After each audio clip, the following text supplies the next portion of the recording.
Okay, we're back with more Forza. It's been a couple weeks since I played last. We're about to find out how bad that is for me taking this much time off. Let's do a level and get annihilated here. I did a racing minigame in Arcade Paradise recently where I was controlling it the way I normally would in this game. Probably a worse idea to go back to B. I should just stay in S and have it be a disaster. How you doing, Bucky?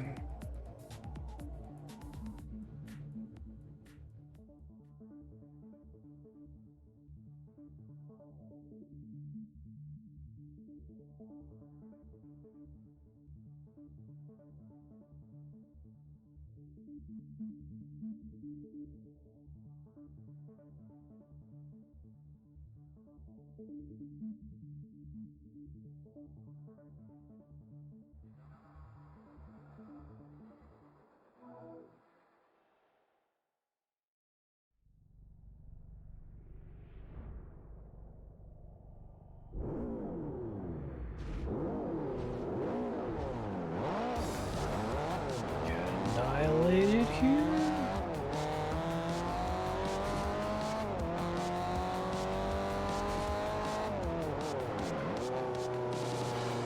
So I might still end up taking the racing line off, but I'm not sure because I still have no intuition for how much I should be braking from car to car and course to course.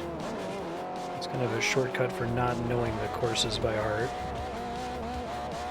Oh boy.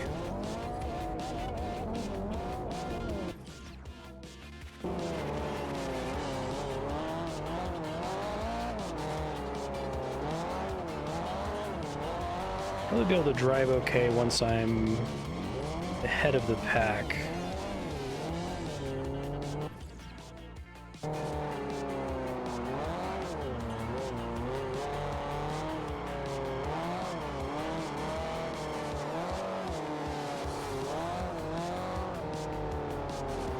Computer slamming into walls, so that's a little bit helpful for me. And into each other.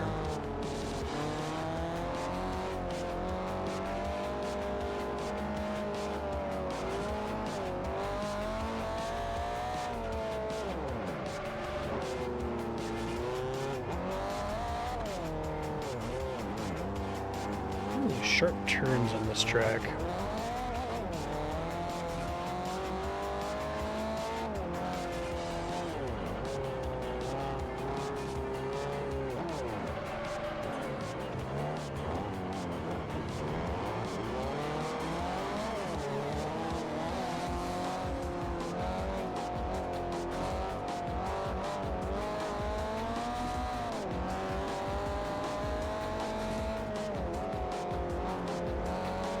Yeah,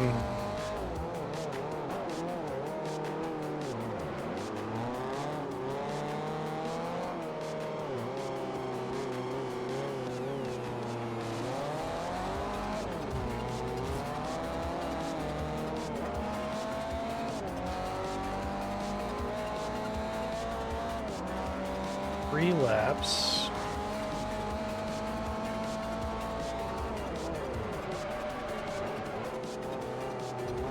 Is this the true meaning of brakes locking up?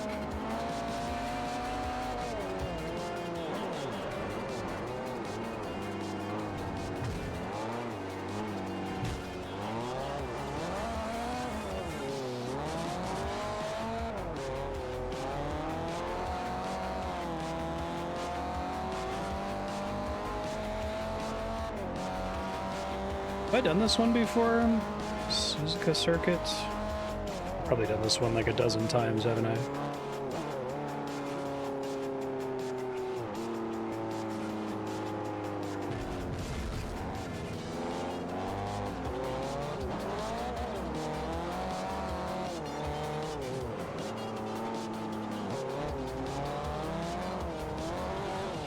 Ooh, the grass a little too hard.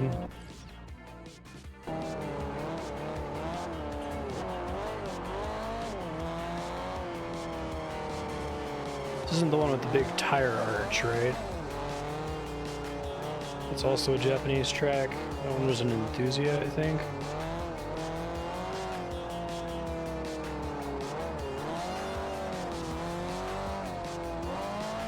Okay, so there was a little bit of trouble taking a break from the game. Not as bad as I was initially anticipating.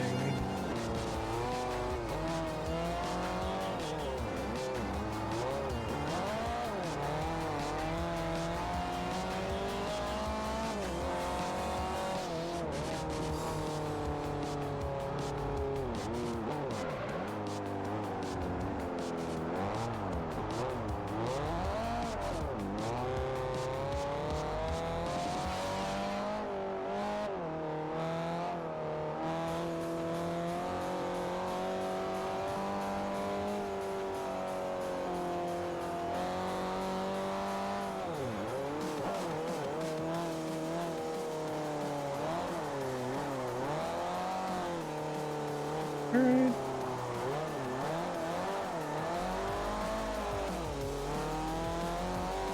That skidding there, was that from holding down the accelerator too hard?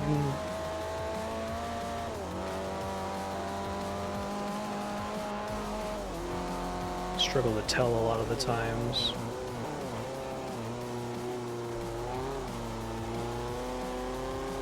This game is extremely vibes based, so it's kind of difficult for me to say, oh, what did I just do wrong, so I can like go in and manually adjust. It's going too fast in general.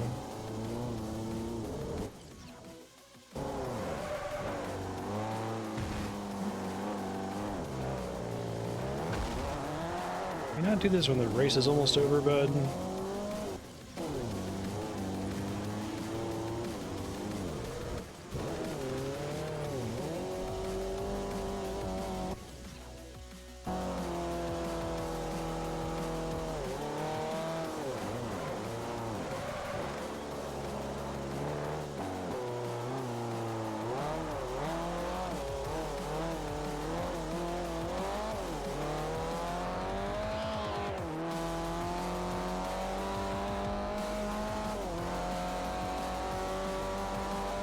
I say race is almost over. I mean, I still have an entire lap to go. Okay.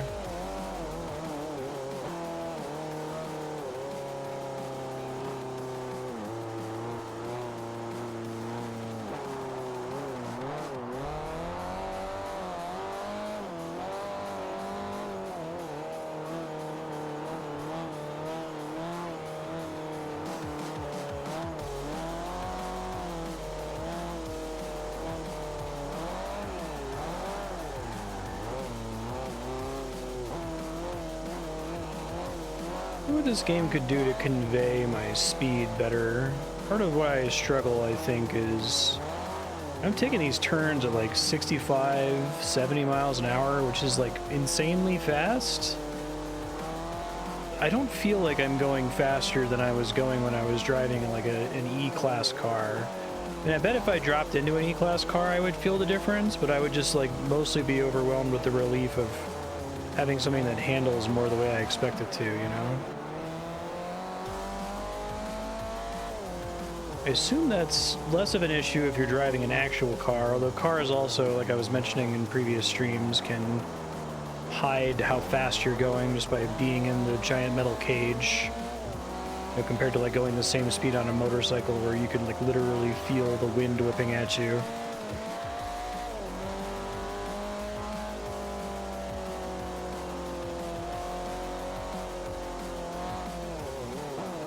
I guess there's some fun stuff they could maybe try to do with more modern haptic feedback, like what's on the Switch or PS5 controllers. Not the Switch, obviously. I don't think you could make a...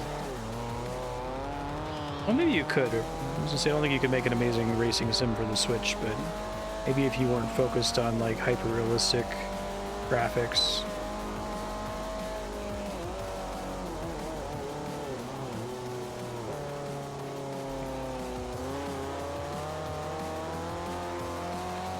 I didn't realize they got rid of analog triggers on the Switch. What the hell? Come on, Nintendo, you had this figured out.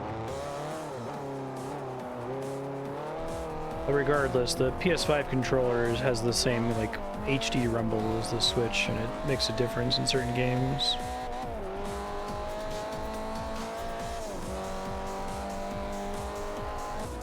No kidding. I guess the number of games where it matters that aren't racing games or like Metal Gear Solid.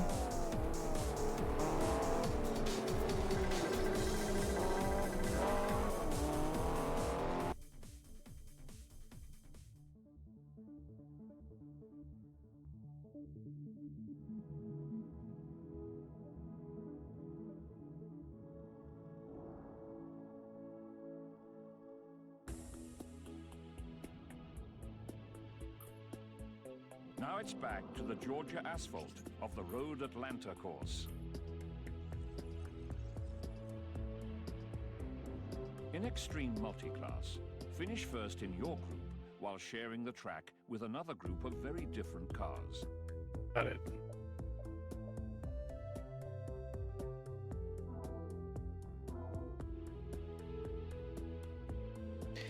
I wonder what you do. Nintendo's been having this problem for a long time where they like try to innovate, they add some kind of new exciting console feature, and then game devs just don't fucking use it. Like, this first party games will use it. Wonder what the last really significant like hardware feature has been where, you know, Nintendo or whoever really pioneered its use and then everybody adopted it in virtually every game. It might be that we've reached a like good enough controller state for a long time that covers 99% of game use cases, so there's no reason to keep coming up with new nonsense. Like, I never use that stupid touchpad on the PS5 that they keep trying to make happen. I've maybe encountered like 2 games that even used it for anything other than a big start button.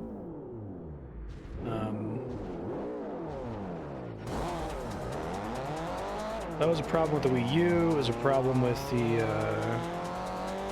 DS. Like, it was a nightmare to get developers to actually use the touch controls for anything other than an alternate way to menu. If they weren't like just doing a total mobile port in the first place. Not a great start. Oh my god. If I can salvage this.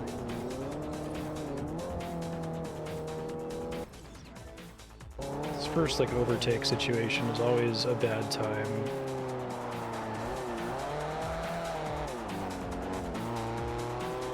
It feels bad because like my perception is that this is racing, like overtaking and keeping your opponents from overtaking you, but you get such a gigantic like dose of it right at the start of the race, and then basically none of it for the rest of it. I guess the multi-class ones help a bit with that, because I'll be coming up on the slower cars later on, right?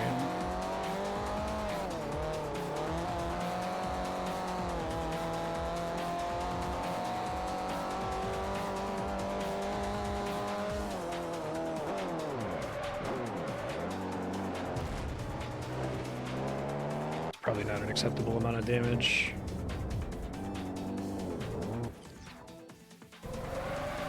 Wow, I hit him going much faster than it appeared I was going.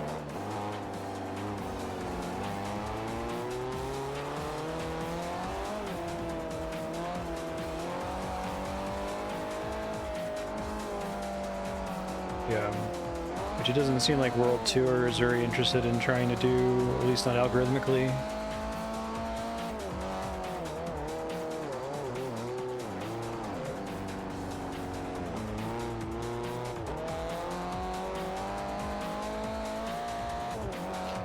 Yeah, it seems like the ideal difficulty is where you're always like fighting for your life, but like you can't tune to that because the game rewards getting in first place so much.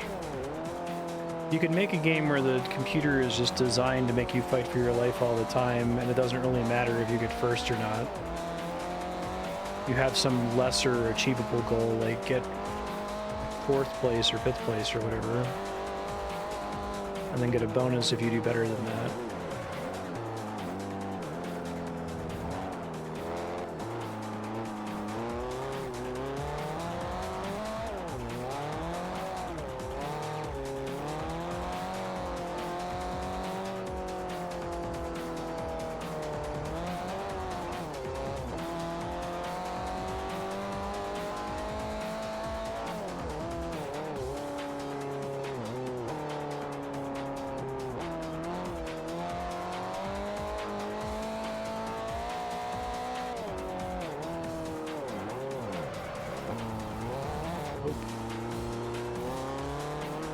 So I get that there's parts of the off-road that are significantly more punishing than others, like sand is more punishing than grass.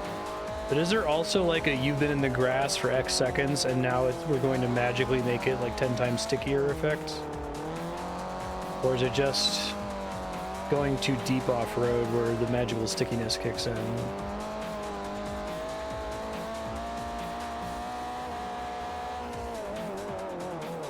Literally just location based. Okay.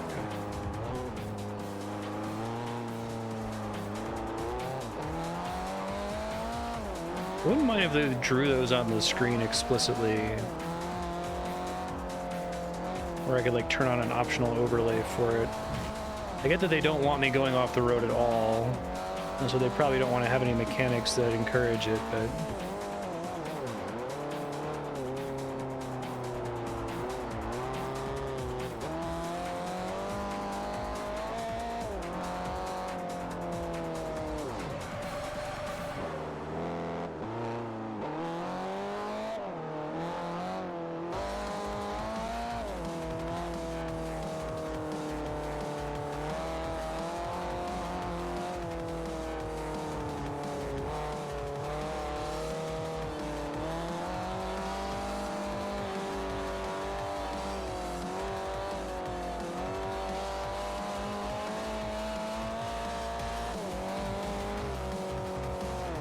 Only just now seeing the second class this whole race?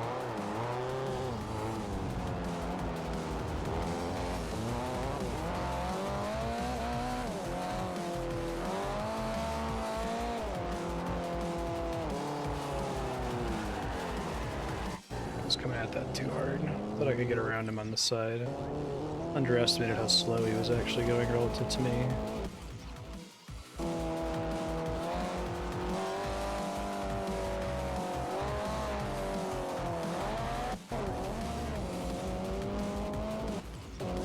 Yeah, that makes sense.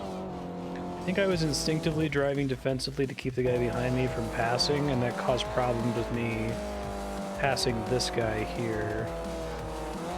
Yeah.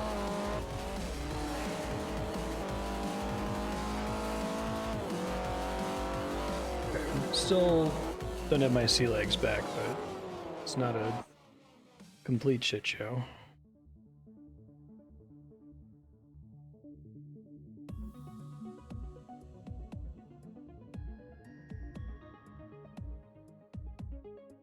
I hate all these cars.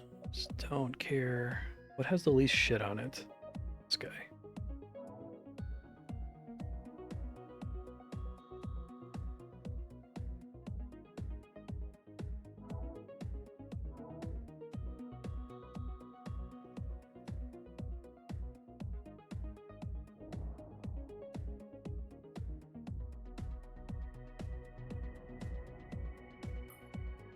Today, it's back to the sun-baked desert of Arizona for an event at Sedona Raceway Park. Okay. Stay on S until I feel comfortable. Is G3 next after S? R3? That's right.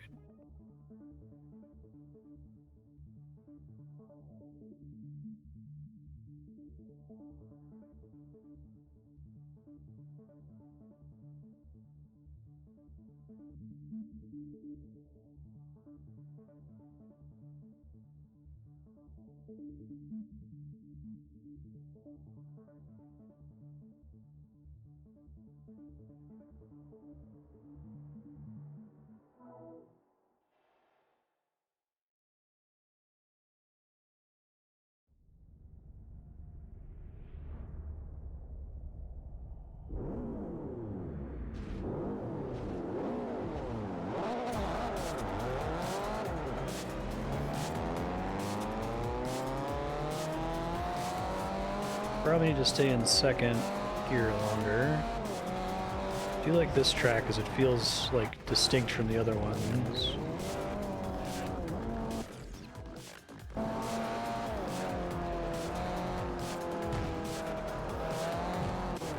If he bumps into me, that sucks too.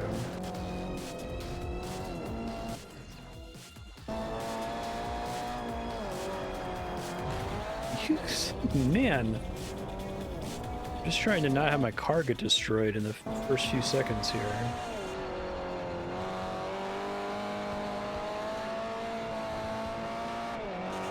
So is the thing I'm talking about of not being able to feel the speed of the car really just a me problem, or do you have any idea what I'm talking about, or is that a known issue in the genre?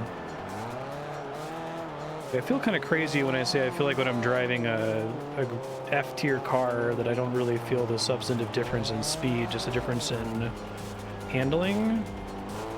Yeah. Okay.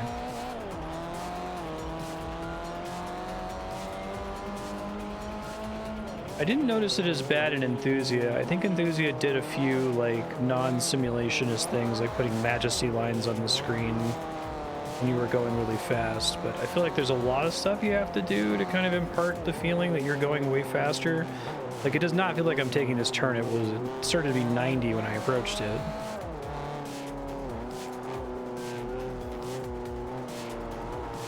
Yeah. I wonder, so I assume that once you play a lot of these games, you get a feel for that. But it's weird that the game doesn't, like the game engine doesn't reinforce it in any way. I've literally never driven faster than maybe 75 miles an hour if I was trying to pass somebody in an urgent situation. Especially in a car. Like, is there any feel to being in the car? Does like the car start to shake at some point, or are these cars fancy enough that that doesn't happen?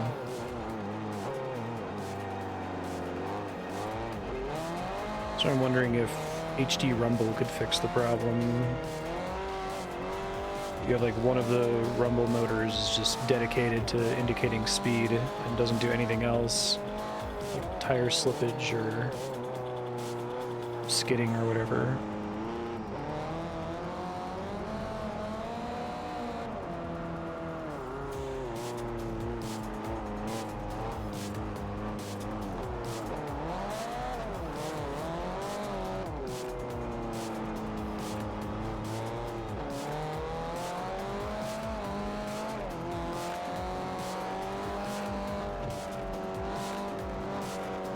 Speed lines and camera shake. It's an interesting problem. I guess I can think of it as being roughly analogous to the problem of making your hits feel like visceral or giving you a sense of hitting in certain video games like action RPGs, right? Games have started to get pretty good at doing things like causing camera shake or causing a frame to freeze for a second, or just doing other stuff that's not like realistic necessarily, which makes the character's attacks feel like they have more weight than if you didn't do that.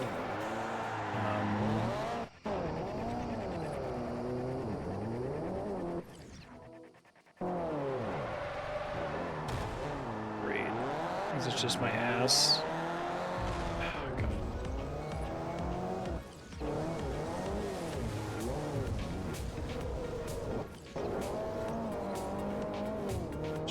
Better time here in general, maybe.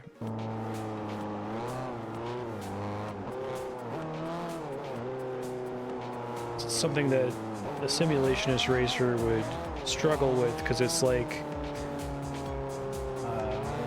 there's a term in animation when you like deliberately deform a frame when a character is doing something, so that if you were to pause the frame, the character would look completely wrong and unrealistic, but it makes the overall animation look better. Called squish frames or something like that. I feel like you have to do a lot of that in video games, and if you're unwilling to do that kind of thing for the sake of simulation, right?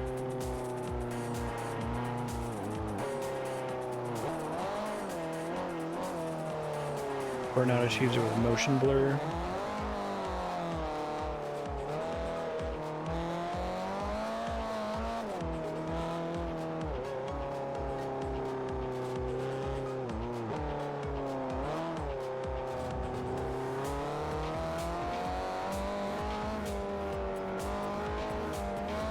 I was just slowing into a turn, and I'm like, okay, I'm clearly slowing down to like 20 miles an hour, and I looked at the speedometer, and I was like 80 or something. I was like, what the fuck?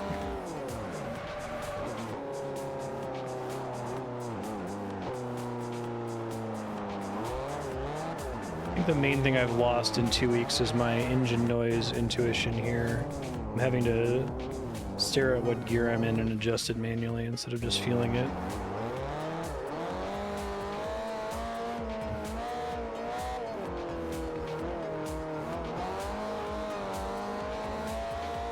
Exhaust backfire still gives me anxiety.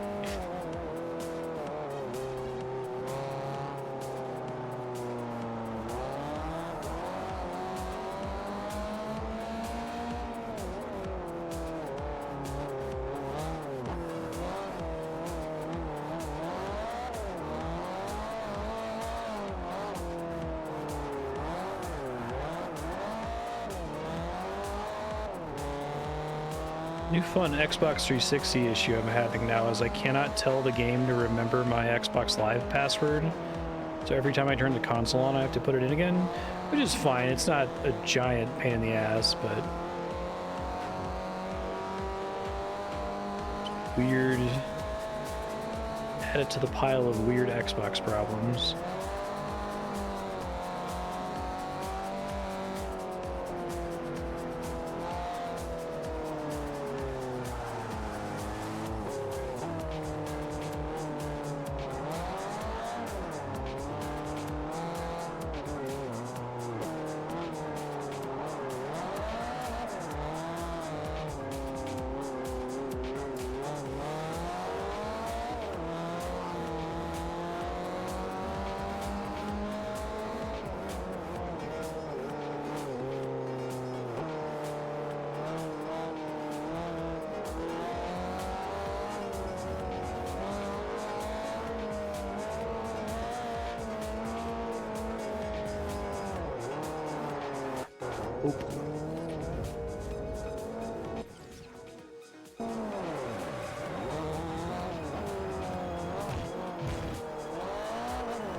That didn't cause any damage. Okay. I was like, check the speed. It was going like 60. Maybe it was just the angle of attack.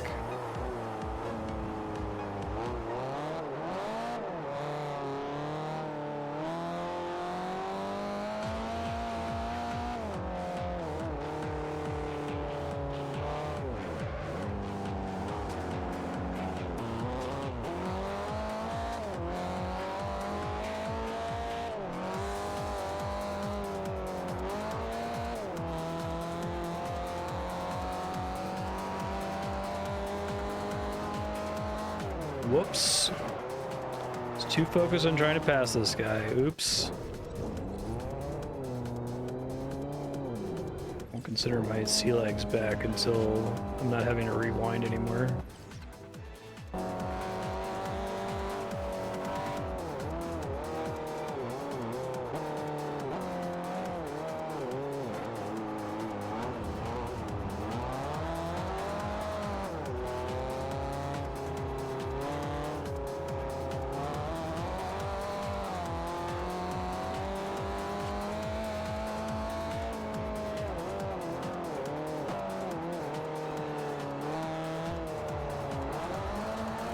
Wall. Oh god. That's what I get for looking at something. I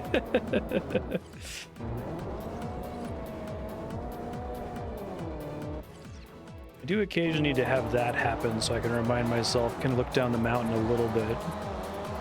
That specific situation of sliding back and forth like that doesn't happen to me too much anymore.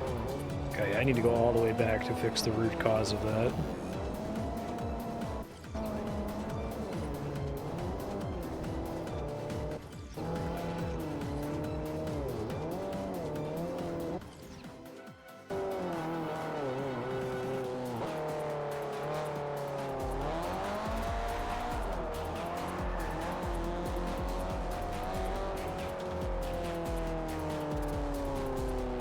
World Tour is not going to get like significantly different, right? I mean, I guess eventually it'll start pushing me towards R3, R2, and R1, which I should probably do before finishing.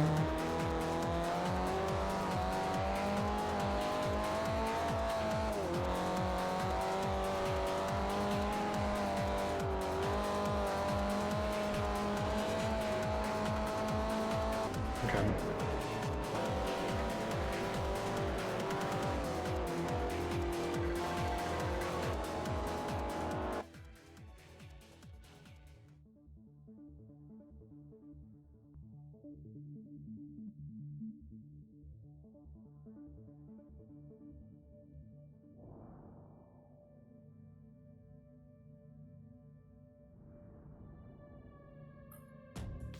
Next, you'll return to Barcelona's majestic Circuit de Catalunya.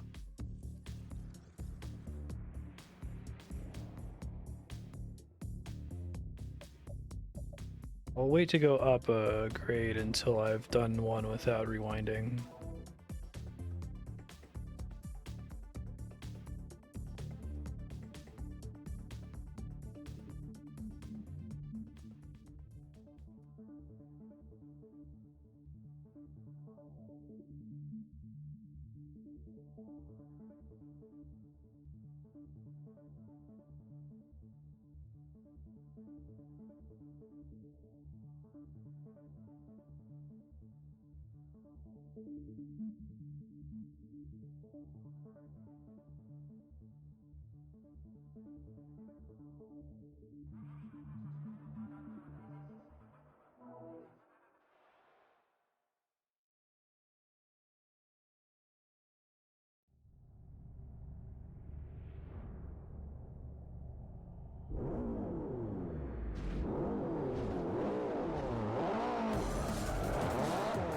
A big part of the struggle in trying to play this and imagine a better racing game future is that there's just like so many problems.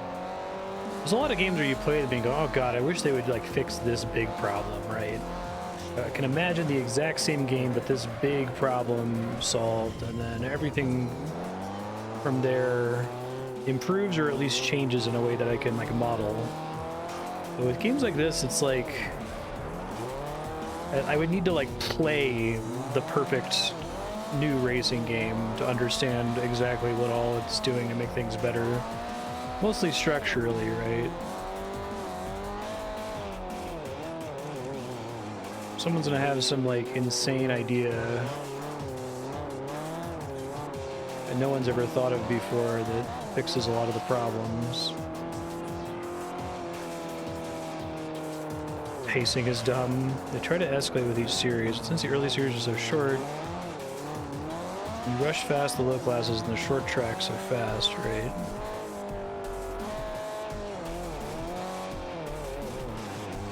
And they seem to not care at all for pacing. Should explain why they've transitioned to just drive, bro.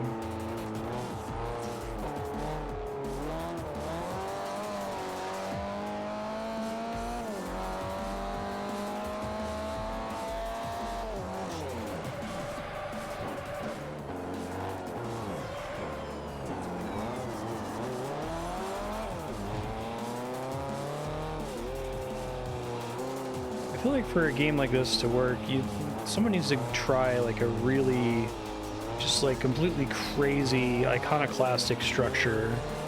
It's nothing like any other racing game. It still tries to like maintain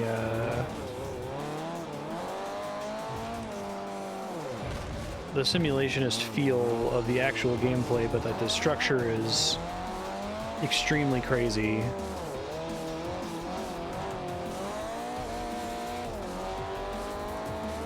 And I could say that, and it's like I really hope somebody does something crazy, but it's kind of hard to like propose something, right?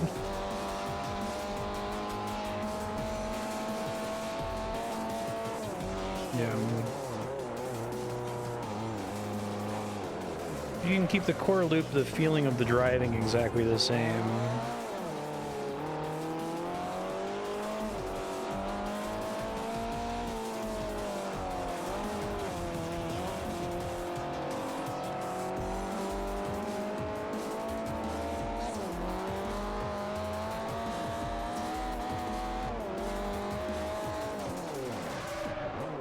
I think that there are like really important design questions that are at the heart of any new kind of game in an established genre that just don't even get asked. It's just kind of like taken as a given or an assumption that, well, it's going to work like this because that's the way it's always been done. You can make a Metroidvania or whatever and be like, you know what, I really want my game to be about verticality. I want to have really narrow maps. I want the player to spend a lot of time in the air. I want my game to be about combos or something, right? Like,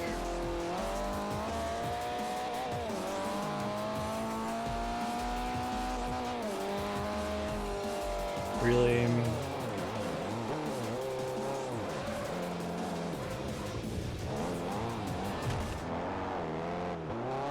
I guess maybe Forza's not the space where it can happen.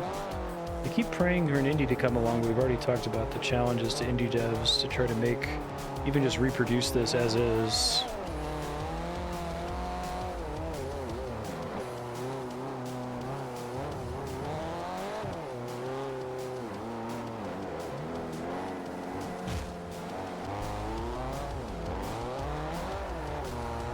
It's annoying.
Oops, that's looking at chat. Really?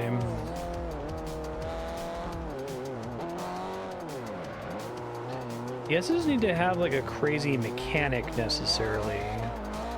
I'm just thinking of like just the overall structure of you go into races and then you race a bunch of laps and then you try to get first place on those laps, right? Like, is there some kind of crazy, is there even a game that could work as a template that doesn't care about just doing laps? Right? Because if like what the game is about is overtaking and defending, like the number of times where you have an entire race where you're getting to do what the game is about is probably quite low. You don't want to have like a little mini game where you're just constantly doing 10-second stretches of practicing specific overtakes. I don't know, I feel like actually doing a whole race with multiple laps should be a thing that happens infrequently and just kind of like a benchmark to kind of show what you've learned from the rest of the game. Maybe there are players who just really enjoy the just doing the laps over and over once they've already cleared all the traffic. And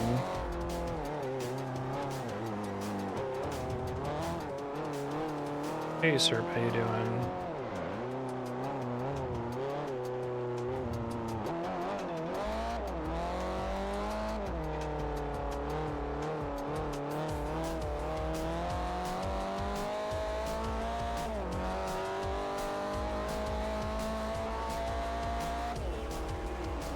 I see.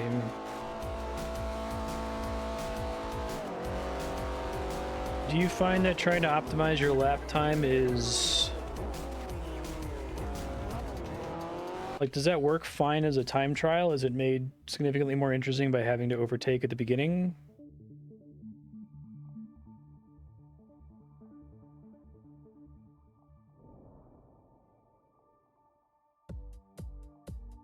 I guess I've played games where it's managed to structurally make me care about things like that. I almost never do. Legendary Nurburgring. Like, One-on-one challenge, race through slower traffic to beat your rival to the finish line.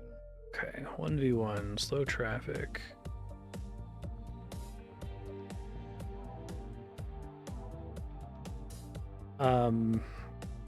What was that game? Neon White? Neon White is a game that's about speedrunning. And so it's structured in a way that the levels make it where you actually want to beat certain times. And it's like satisfying to do that.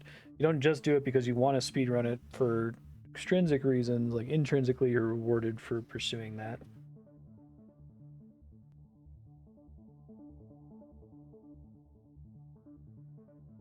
Trackmania is about time trialing. Yeah. I guess probably the closest game I've played structurally would be like Diddy Kong Racing. Specifically the really hard tracks where you not only need to win, but you also need to pick up all the coins, right? That are in different places on different... Well, there might be ones that are mutually exclusive that you have to get on different laps. But I think even like putting pickups like coins on the track would be considered like taboo for a simulationist racer.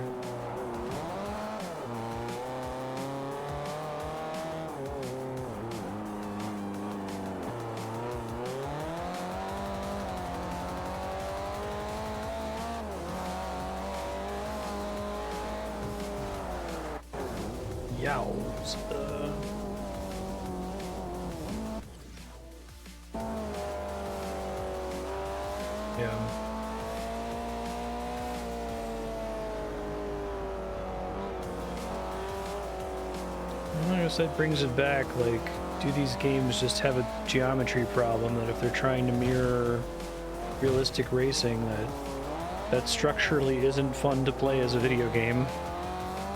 Too bad. Or maybe fun to play isn't the right term. It's not... It adopts a structure that's unlike any other video game. The shape of the thing is problematic itself. But it's disheartening that nobody's trying, even if that's true.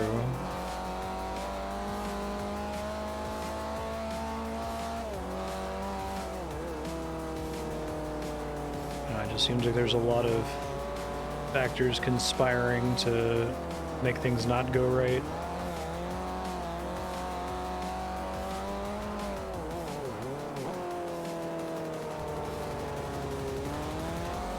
I like this track a lot. I also like the one where you're going down the hill, the initial D one.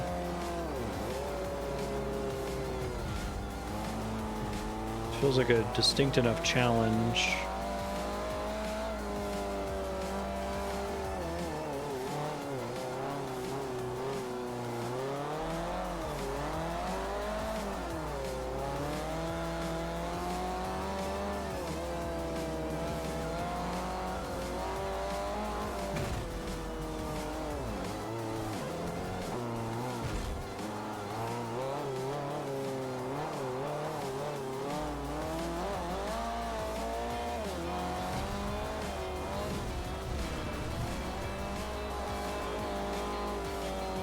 Having the best day in terms of damage.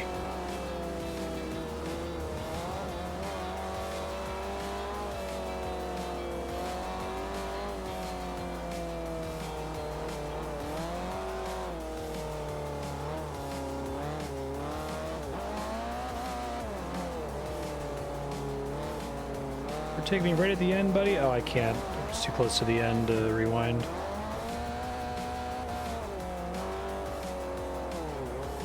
It's fine. Did better than I usually do in those missions.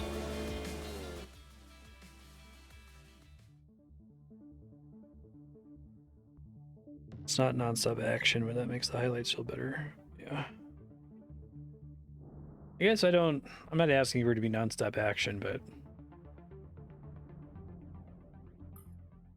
Today you'll get back on track at I just think a lot of the problems we've been talking about over the last 16 hours have been really about structure, not about the core mechanics of driving, which are fine.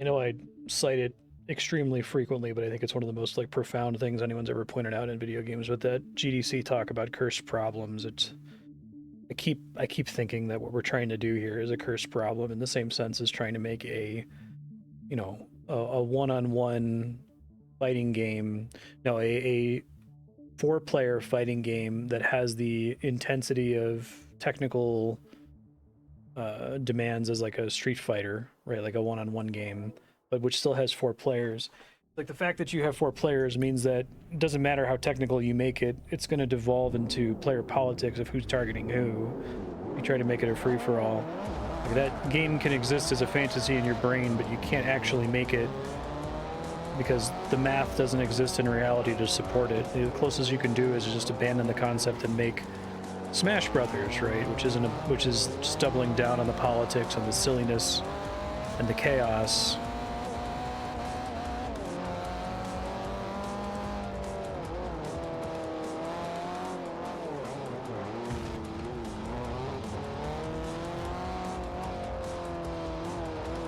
Progression design, like a variety.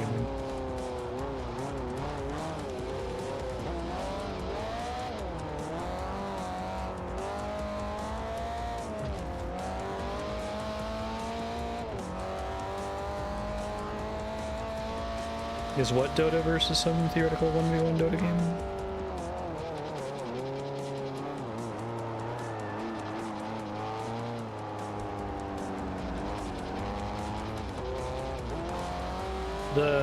The pitch in the Curse Problem GDC talk is somebody imagines, what if I could combine Double Dragon with Street Fighter?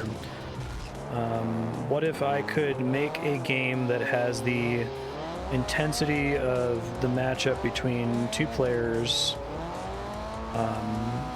literally just take 2-player Street Fighter and put 2 more players on the screen and have them interact with each other?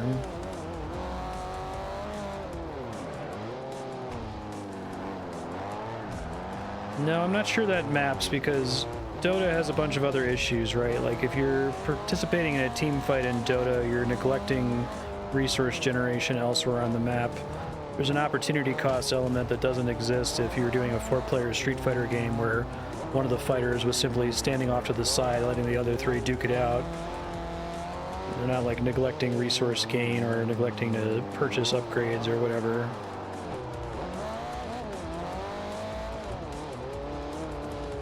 Like, there is no player politics in a 1v1 Street Fighter or Tekken game, right? It's just about who's the better player, who's executing better.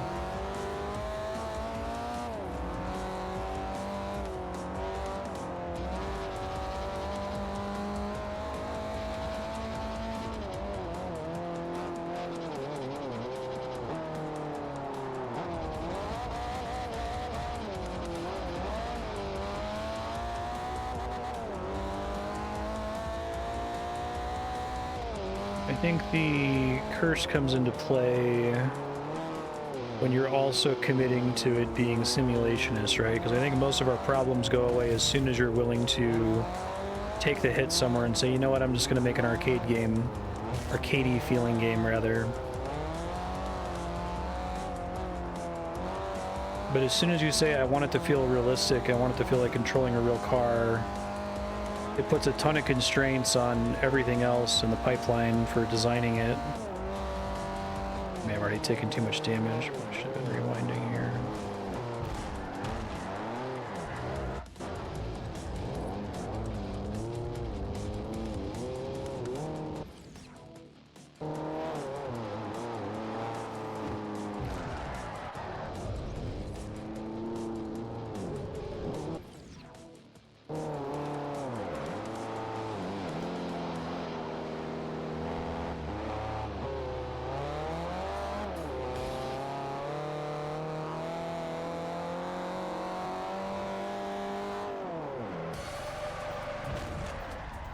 Why did I not take damage there? That's weird.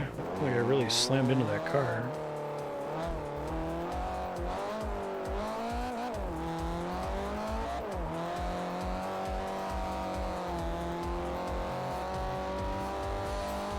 Oh, I did take damage, it just didn't pop up. Shit. Okay, well. This might be a wash.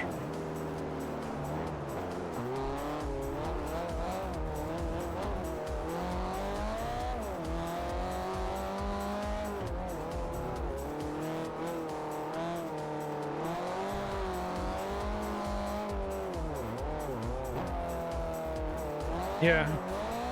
Well, for the last 16 hours of discussion, it hasn't occurred to me that maybe it just being simulationist is the problem. It feels like you should just be able to take the driving physics and import it into literally any other kind of game. Like, there's no reason you couldn't have Diddy Kong Racing, but everything feels like you're driving a real car for some horrible reason, right?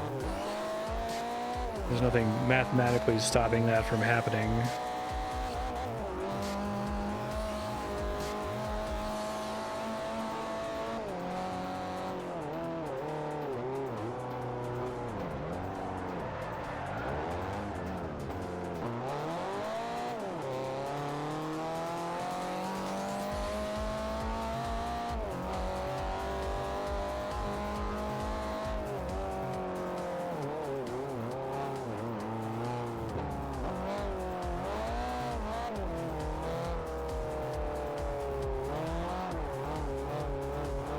Right.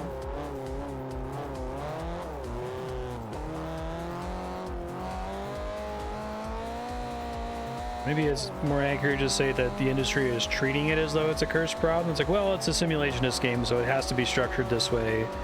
It can't play like this other game because that's an arcadey game, and never the two may touch. It's like, but like, why though?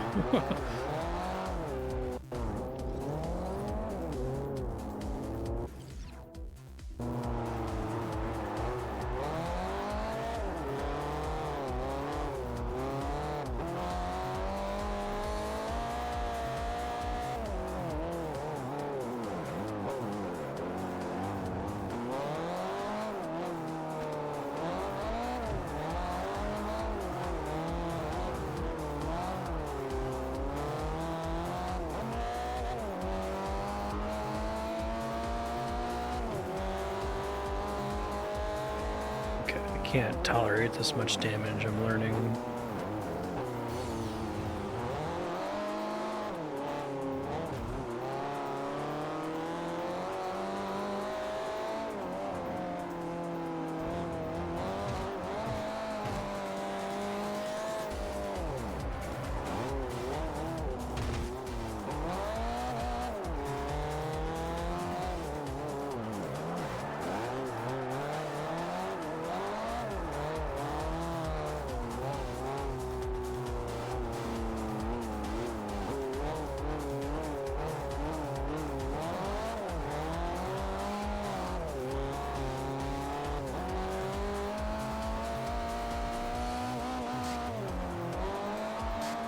I thought that was the finish line. Shit.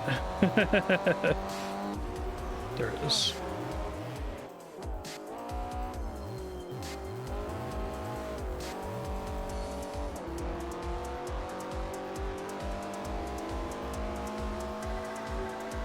Okay.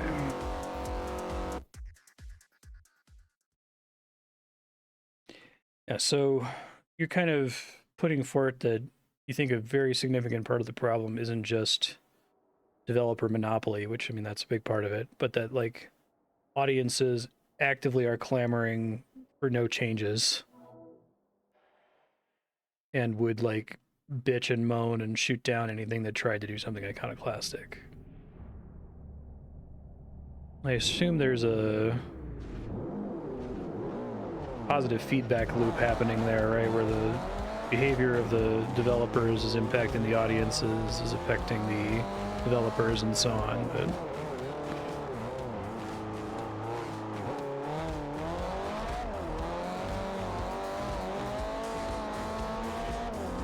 I guess there's not really any room, because of how expensive it is to get into this game, for a developer to say, fuck you, like, this is the game I'm making, play it or don't, right?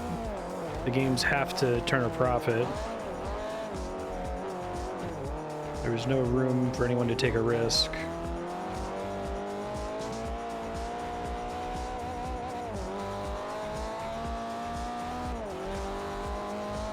They have to sell consoles, yeah.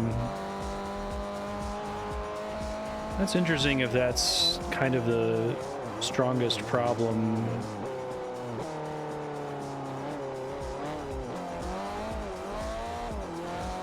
Like, I feel like that's kind of what I want, is for some auteur to say, fuck it, this is what the game is. If you don't like it, tough tits, right?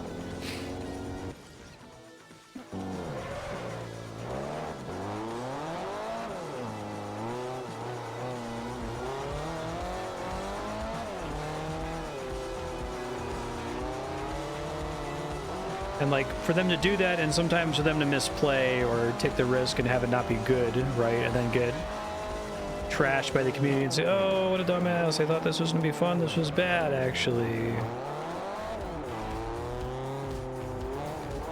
It's not guaranteed that that's gonna pay off, but it doesn't seem like anyone's empowered to do that in the genre.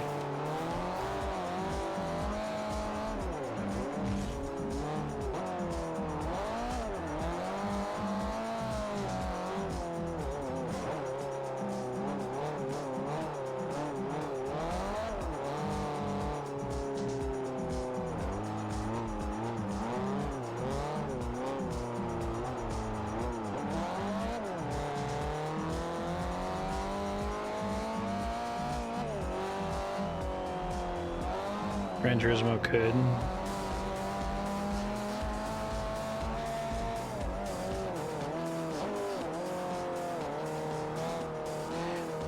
Yeah, I don't know, it's tough. I feel of two minds. I feel of two minds on a lot of this stuff we've talked about while playing this game, but I think overall gaming audience, especially like live service games, games that are getting lots of post-launch updates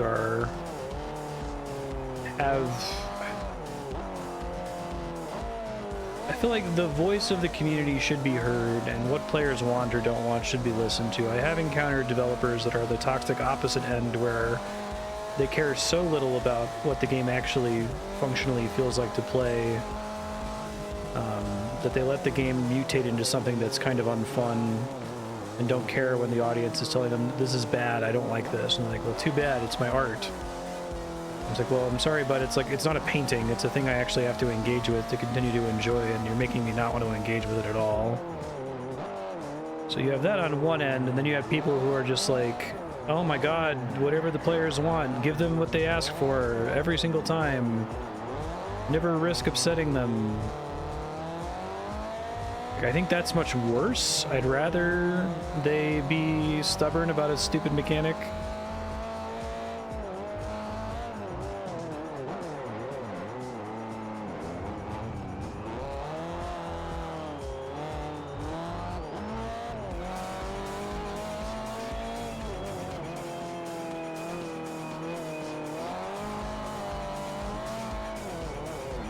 Do you get the sense the toxic racing game fan problem is like a squeaky wheel problem? Like,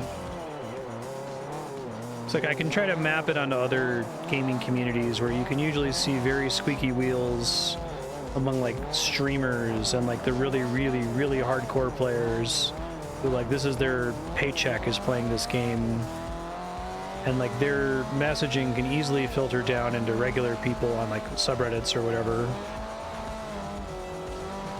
That's where you get the Dark Souls 2 is just dudes in armor thing, right? Where it's like very few people have actually come to this assessment on their own through thoughtful play, that it's just kind of a poisonous take that is kind of taken root and spread into people's minds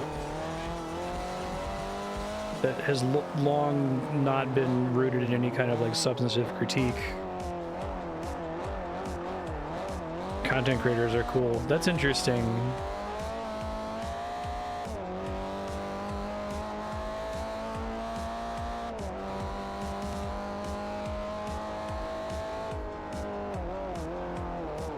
So this is coming to mind just because I've been playing the game a bit recently. I'll be getting VODs on YouTube at some point, but Last Epoch is a action RPG in the vein of like Diablo, right? And there's all this community debate over what they should do about the leaderboards, like what they should do about the rankings for the season, if they need to like nerf an overperforming skill or fix a bug that inadvertently nerfs an overperforming skill, right? And everybody has a take on it, but the thing that's just like mind-blowing to me is I'm like 98% of your player base can't possibly be making meaningful progress in competing on the leaderboards, right?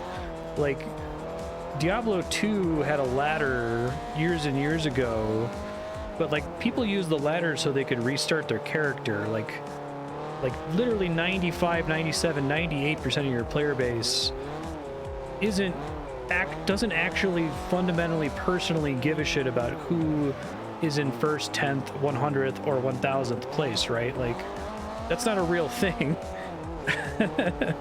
But like somehow the handful of streamers who are poop socking the game have managed to convince their audiences that it does matter, because I guess they care about, you know, the streamer that they follow or whatever.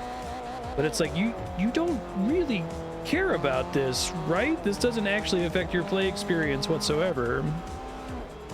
Oh, it's fucking good, Spiky. It's the best ARPG I've ever played. Probably have a VOD out sometime this weekend.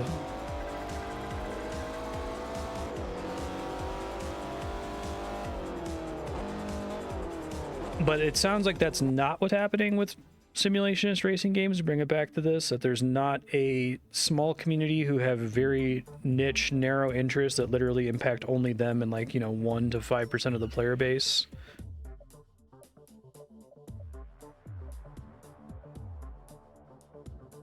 And it also doesn't sound like it's that most of the player base is just like blasé about it, right? It's not that they're like over the discussion, it's that they literally don't think about the discussion at all. Let's just do the latest one. As soon as you start putting shit on the side of the car, my eyes, I don't see it anymore.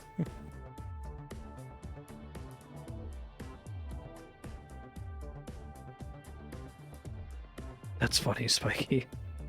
Excellent job. You have graduated from the expert division and are now qualified for the professional series. Sick. Which, because of the structure of the game, doesn't actually mean anything. The professional series is the big time and features the best racing circuits in the world. See, wouldn't it be cool if you got to the professional series and only now are you allowed to access some of the higher tier cars? No. At racing your way through the demanding Sebring International Raceway.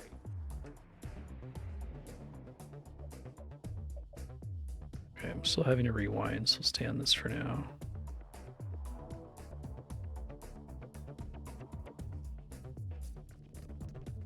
Yeah, I try to stay away from Path of Exile news as much as I can, because it, like, is going to give me an aneurysm. But it seems like it's the same problem, right? Where it's like everyone who well, not everyone who plays the game, but the squeaky wheels on the subreddit and on the internet who play the game all like conspire to act like any of them give a shit about the leaderboard positions, the ladder or whatever.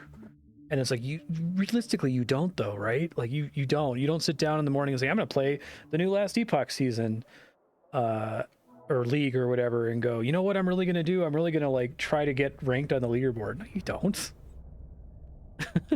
That's not true.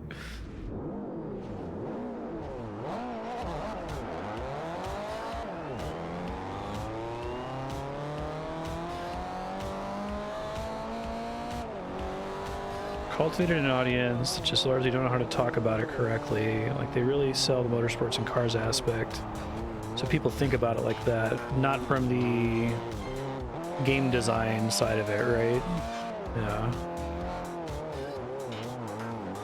That wouldn't surprise me.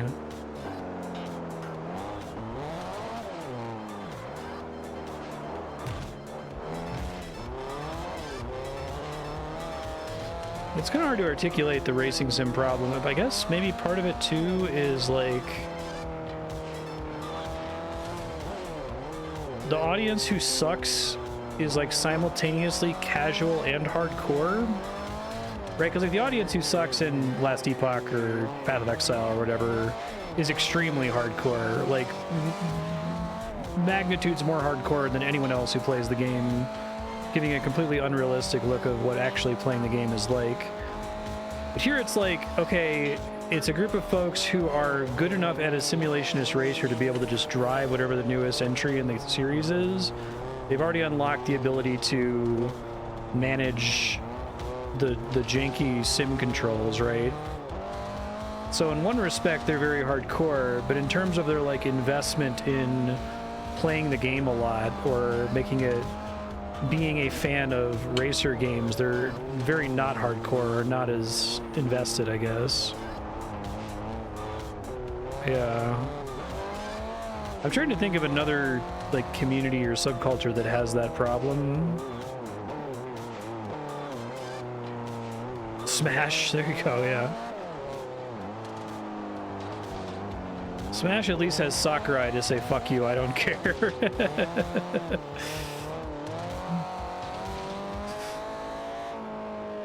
Music games a little bit. Yeah.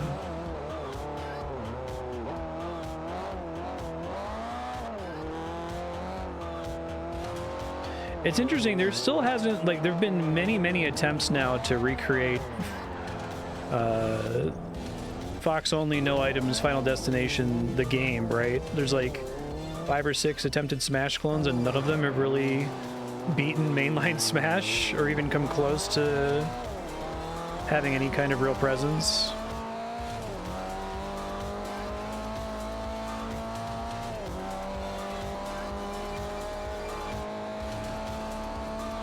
I guess I see Smash Brothers as having kind of the traditional tension between your casual player and your hardcore player, which is fine. I think that's just, you know, the reality of making games. You're going to get people who want to squeeze every last drop of blood out of it, and you're going to get people who just want to like jump in there and play around with it for a little bit. And some devs are better than others at appealing to both audiences.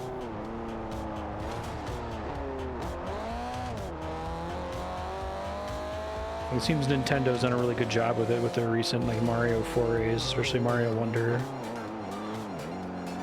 I can feel like that game is simultaneously for me and for my like 8-year-old niece, and that's cool.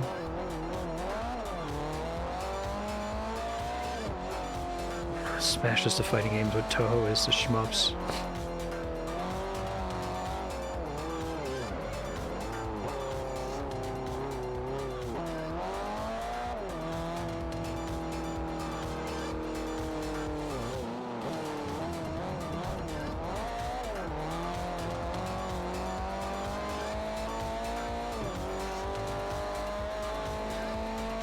I guess music games, there was a window in history where music games were simultaneously appealing to the non-enthusiast crowd versus the enthusiast crowd. Enthusiast is probably a better word than hardcore.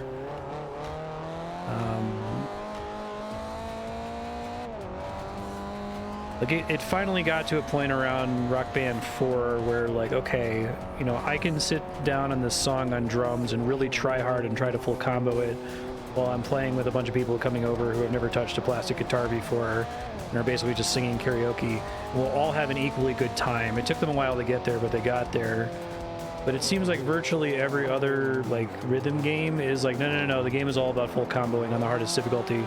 We put the other difficulties in there for you to dick around with, but we're not actually expecting you to have fun playing this on easy. Difficulty creep, yeah.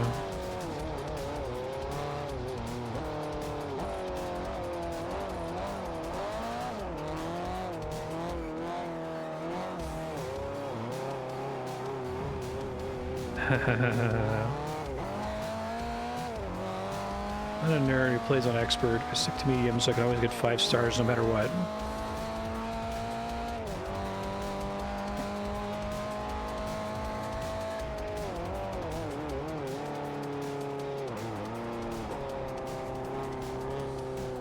Music games are interesting. I played a lot of music games at a pretty high level, trying to push like full combos and do really difficult songs and the like. Maybe this is just my brain chemistry, but there is 100% a tier of difficulty that just is, I have no interest in pursuing, and which is not fun for me to even attempt to pursue. Like there's like the really difficult song that feels possible if you just practice it and get good at it, it's worth going for, right? And then there's the like meme difficult song that some streamer has spent months perfecting. But which the difference between that song and the song I'm playing right now is like, you know, 10 times as many notes being played at twice the tempo or something, to where it's reaching a point where my hardware is going to start like dropping inputs before I start making mistakes. And so it's reached a level of hardcore that's too hardcore for me, that's not fun for me, right?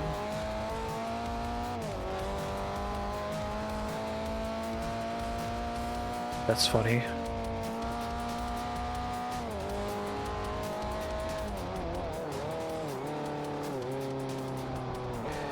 Do you think that do you think the majority of people who are meaningful interacting with Spin Rhythm or whatever are playing it at the difficulty of the people who are posting their full combo videos?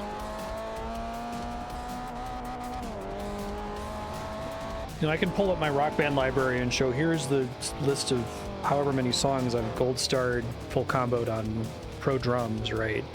And feel pretty good about that, and then still look at the 400 songs that I've not even tried because they're so much harder.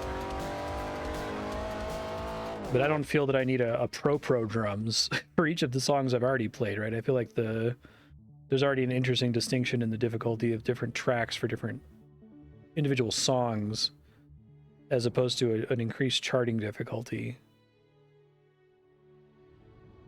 Right? Like, shouldn't it be fun to play a really easy song on Expert? Or are we also moving toward every song is also impossibly hard? That's fair. I'm just asking hypotheticals. It's curious to think about.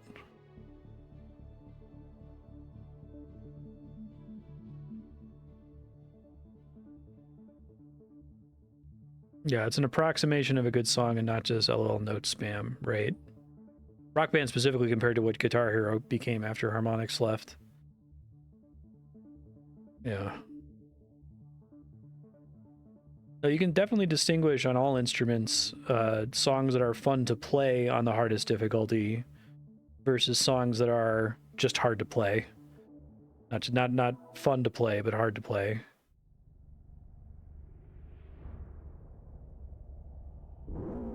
So wrapping that back into racing games.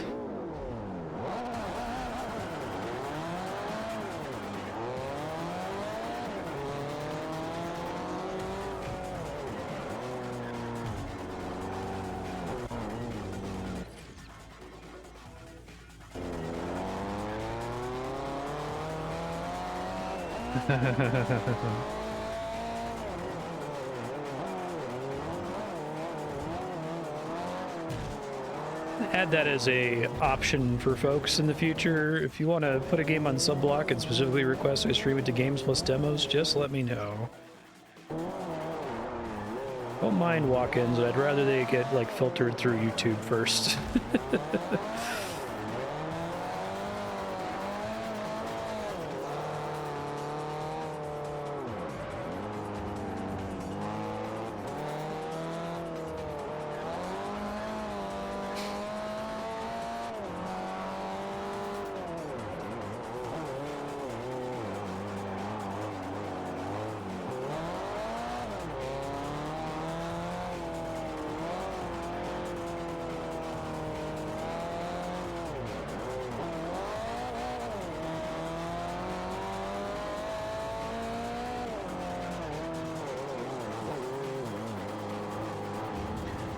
So, like, okay, let me think about this.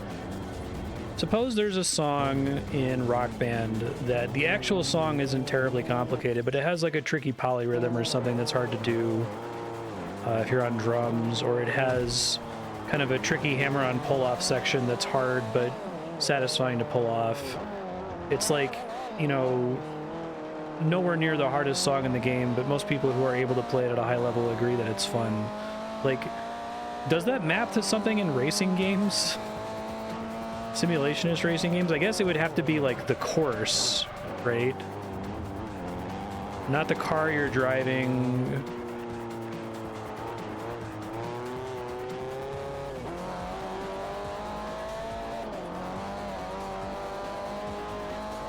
Oh, sure, yeah. Sometimes it's a surprise. I can usually tell now that they added a thing when you go to add your category. It tells you how many followers the game has and how many viewers it has. The viewer count's too high. I'm like, okay. Well, it's not if it's too high. If it's too Goldilocks.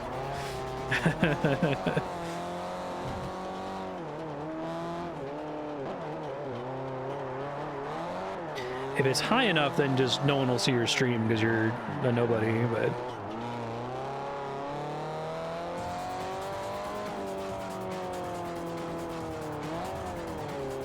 Difficulty's not the core issue, it's authenticity.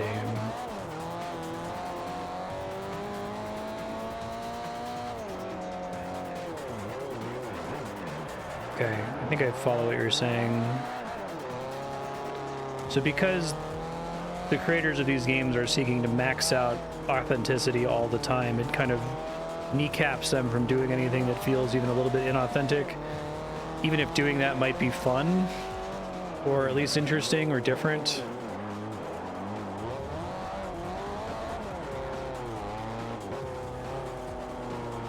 Like, this game feels actively ashamed of its Top Gear levels where you're like driving through the bowling pins. Which I get excited whenever it puts me on those, like, oh hey, it's a video game. Oh, okay, it's not a video game anymore.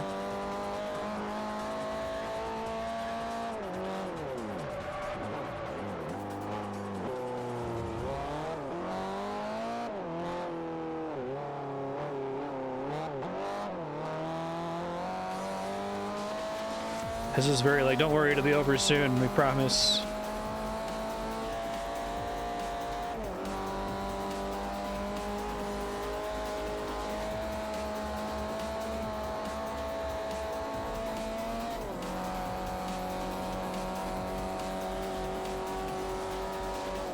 Whoa.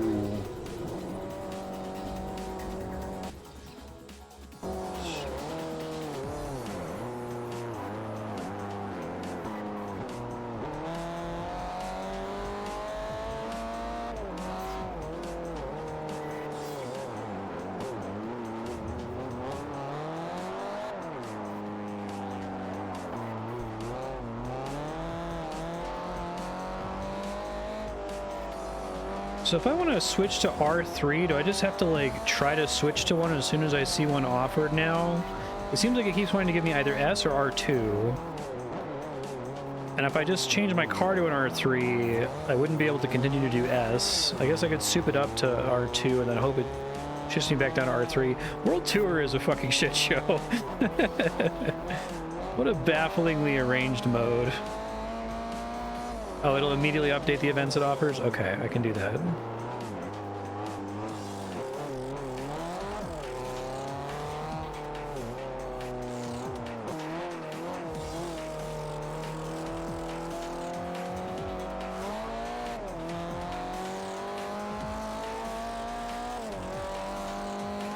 Forza Horizon are arcadey but have problems with focus and direction.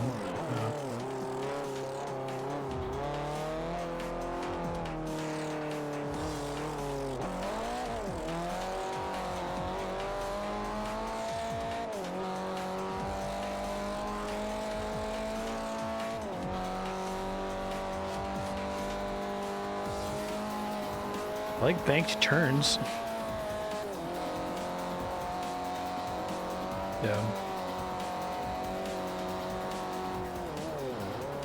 World Tour feels like whatever they were setting out to do, they didn't do it hard enough. It's like they were wanting to commit to this thing and then just didn't go the rest of the way with it.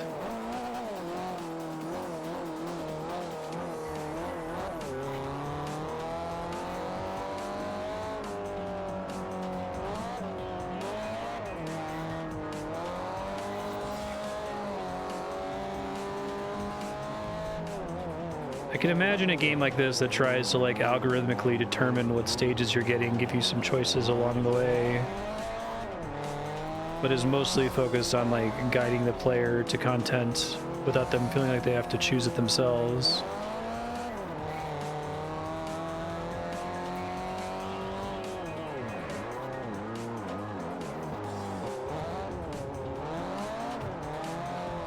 Oh God. I see.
Today you'll revisit Switzerland and the twists and turns of the Bernese Alps. Oh, I like that level.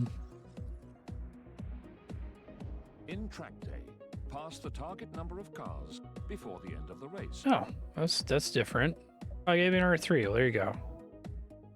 Select another car. Literally my only option. Okay.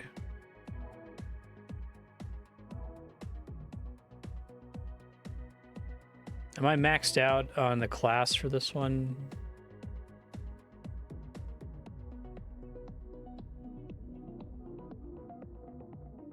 Sure, yeah. I don't know if you're able to do like save load or something. I don't know.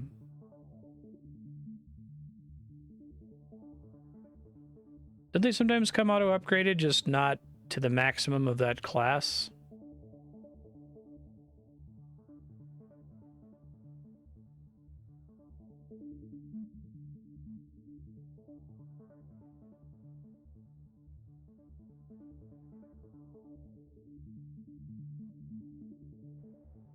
Oh, it's incredible, Spiky. It's fucking dream.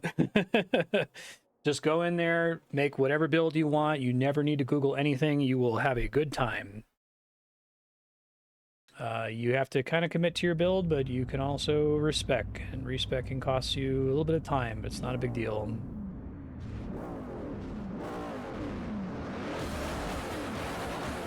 Oh boy. Pass some number of cars.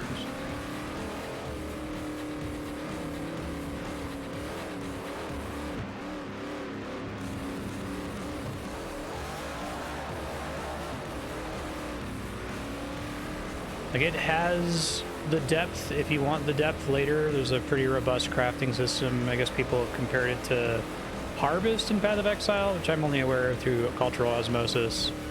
Just an always available Harvest crafting system where you can get exactly the affixes you want.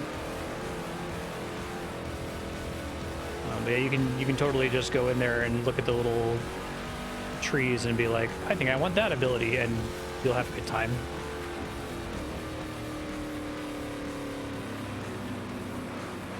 It's very refreshing after playing a game where I felt like I had to read a guide before I could even like launch the game.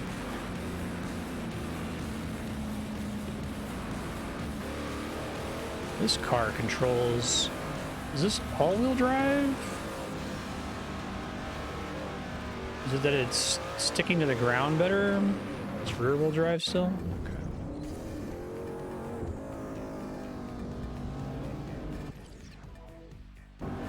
Yeah, there's no such wall at the game's equivalent of maps or downforce. I see.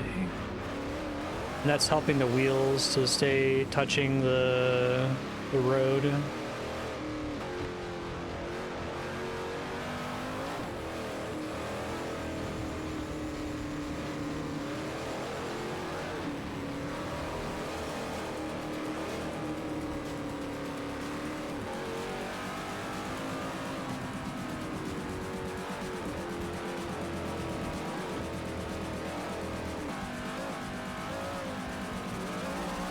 The faster you go, the more grip you have. That's cool.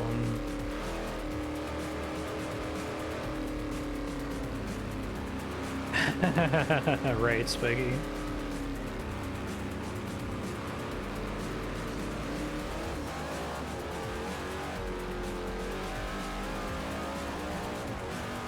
Yeah, once you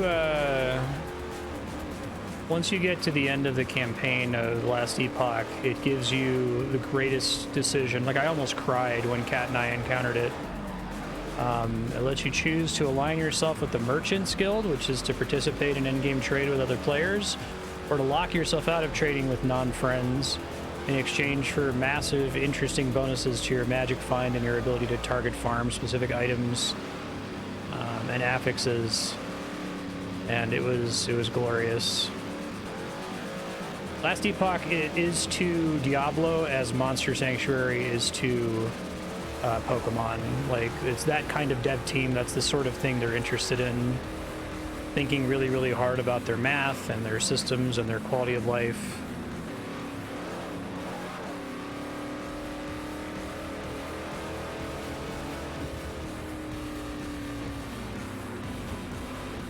Okay, yeah, the car controls really well, I say, as I'd spin out and slam into the wall.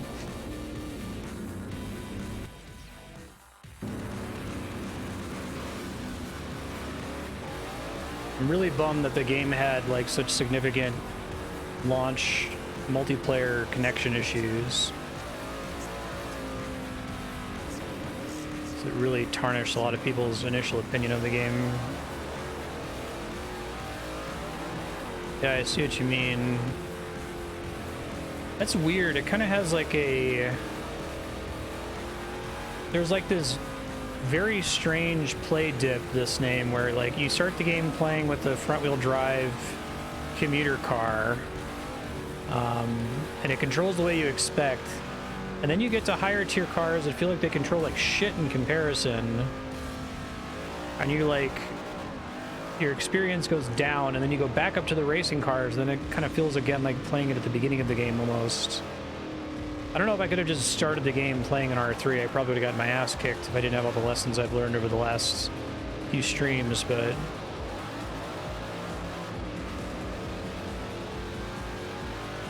it's just a very strange, like, play experience chart, for lack of a better word.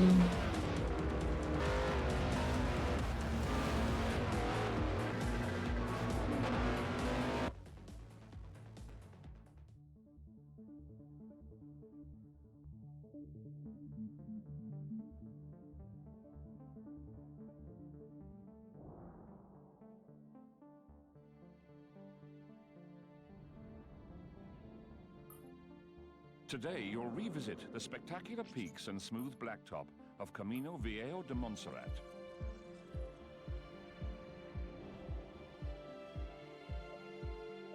I guess that's the thing that's maybe a problem, too, that if you're trying to make a structured game where the game gets harder as the player progresses, where it becomes more, maybe not harder is the right word, but it's more things for you to worry about or more things for you to think about. Like, it seems like there's a baked-in progression of going from slow cars to fast cars, which doesn't necessarily map.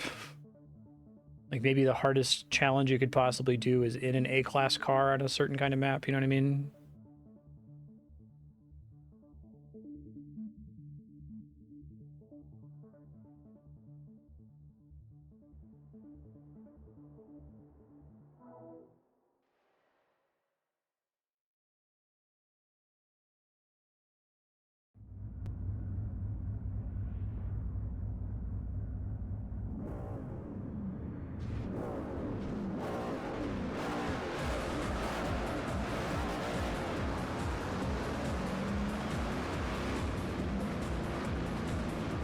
It's not going anywhere.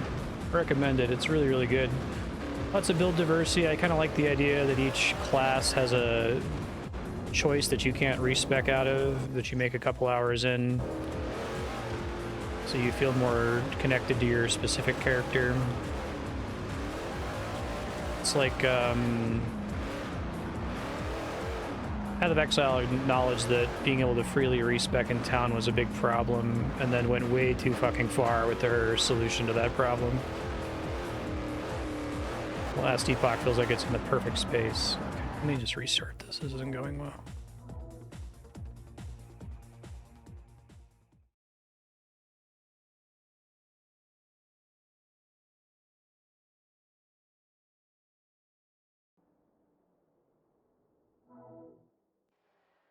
You're being too hardcore, Kami. Don't spook. For the majority of the player base playing for the first 200 hours, the problems you're talking about are non-existent.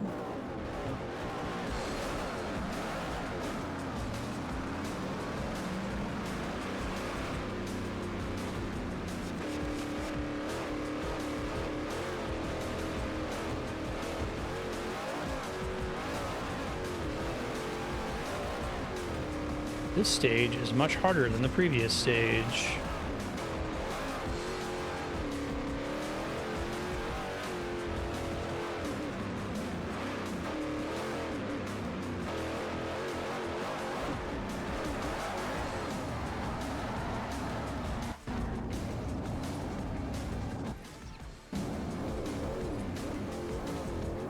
Their high power makes them challenging at low speeds. I see.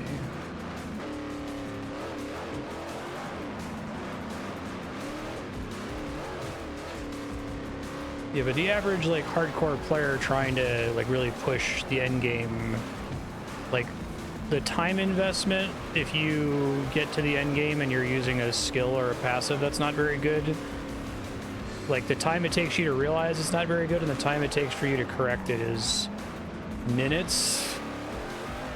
It's certainly not hours, right?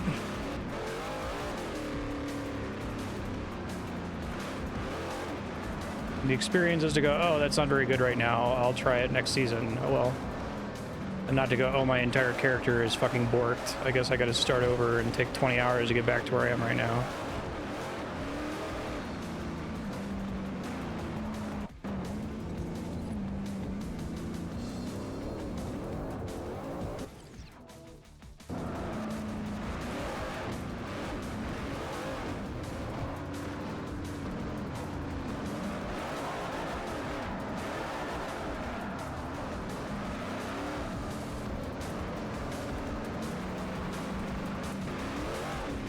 This map is way harder, so I don't know if I'm going to be able to catch up. At least can't look at chat while I'm doing it.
Resume.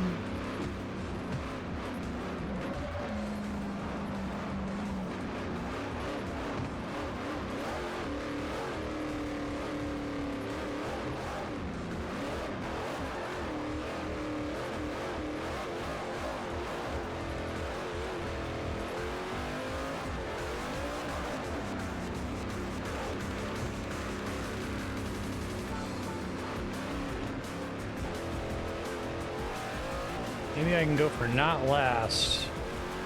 Trying to pay attention here. Is it the main problem is just that these roads are significantly narrower than the Bernese Alps one I was just doing okay in?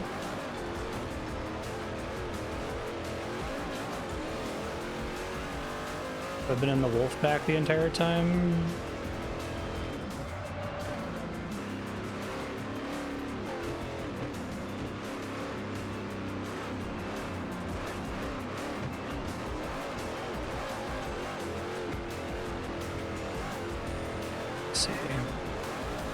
Oh god, I think it just happened there.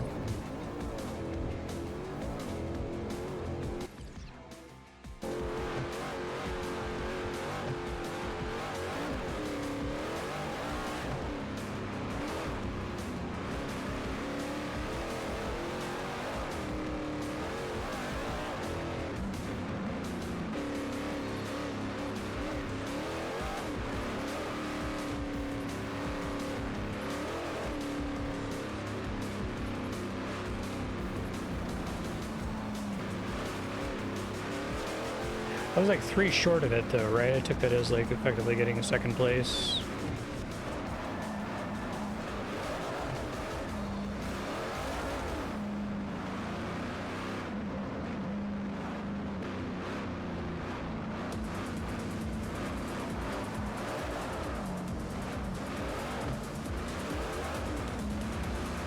Hardcore or not, I think Kami is revealing. It's like you go up to someone who's really into like deck building games or whatever, and you're like, trashing's too powerful in this game. And it's like, okay, well, they could play the game and learn that. Kind of deleting a game experience there, right?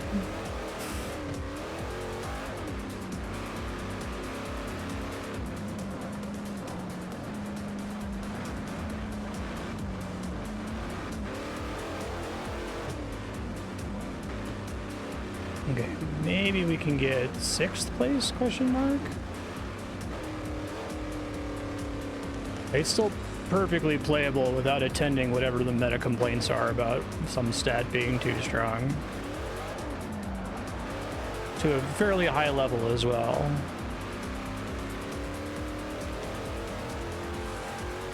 Yeah.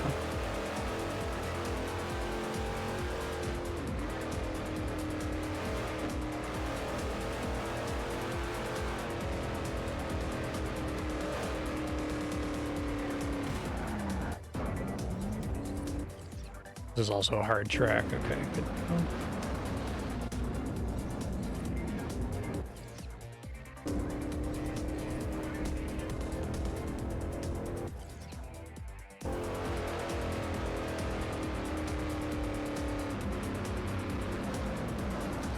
Man, do not touch that, apparently. It looks like pavement. It's like flypaper.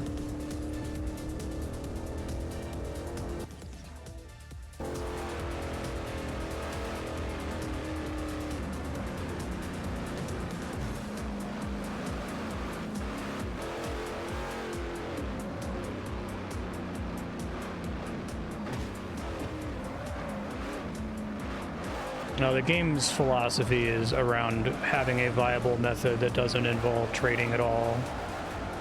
Like, my character is literally locked out of trading, and I will never trade. It's like if they designed RuneScape for Iron Man.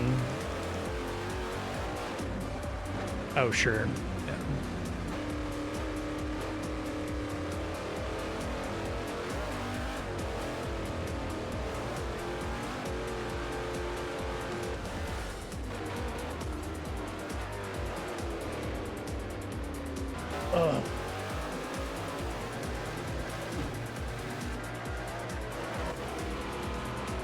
That's kind of cool. I like that. Stay on R3 as I suffer here.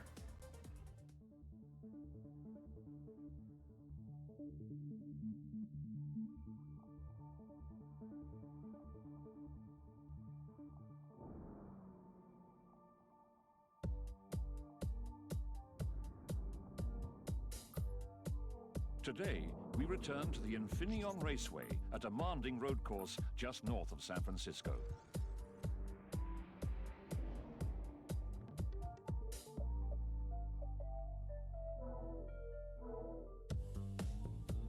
This is the only one I have. I'd have to buy one, right? Oh, that's the whole point. I gotta get out of start doing okay at the game and then get out of my comfort zone and get my ass kicked.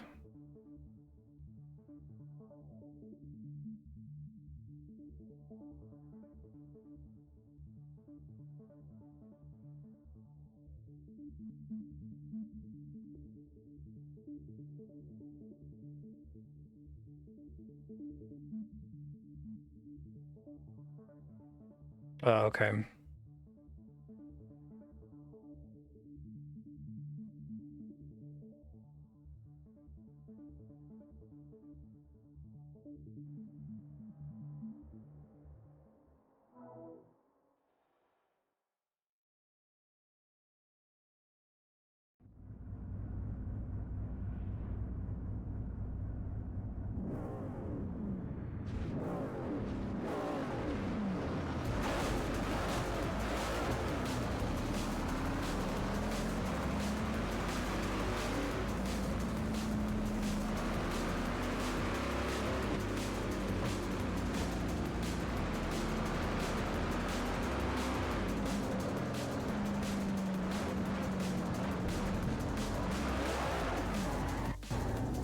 Yeah, spin out immediately if I'm going this slow.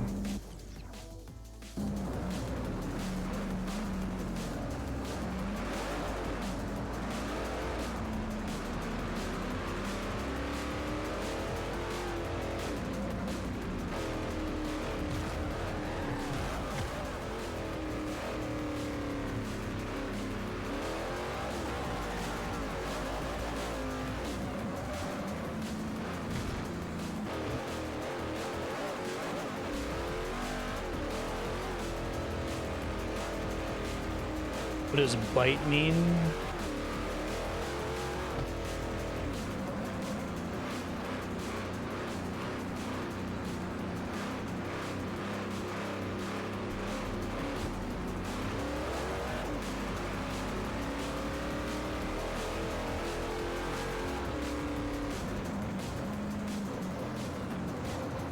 I see.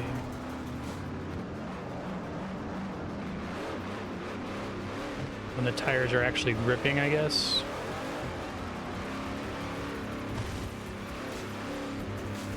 Is that going to get me like an extra place at the beginning that I wouldn't be getting otherwise?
I can't tell if I'm struggling with this because it's harder or because it's different. It's probably because it's different. It's interesting because like the jump from the shitty front-wheel drive commuter cars to like a sporty car is definitely that it's harder. It's not just that it's different. The game's so vibes-based that a lot of the vibes I've developed are no longer relevant here.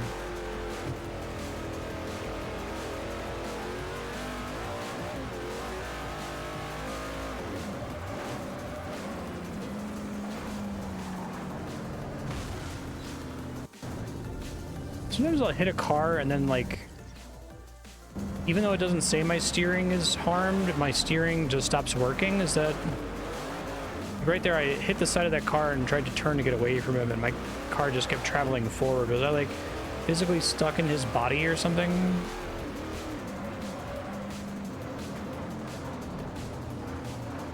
Just way too tight of a turn.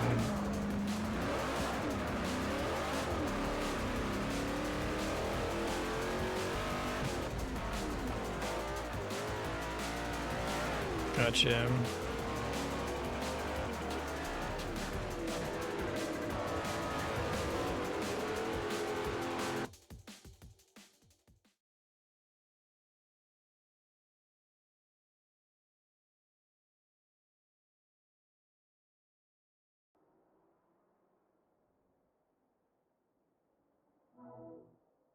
Two.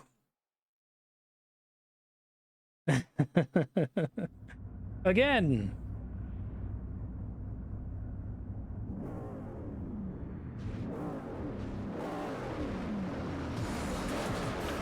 Okay, so sorry, I'll try to be better. I have to break myself of the habit of a thing that's good enough most of the time. So you think that the basic format of a race isn't necessarily problematic? Would you agree that just having two heats of the same race is not good, and that even like the hardest core racing game fan would be like, that sucks? Okay, okay, thank you.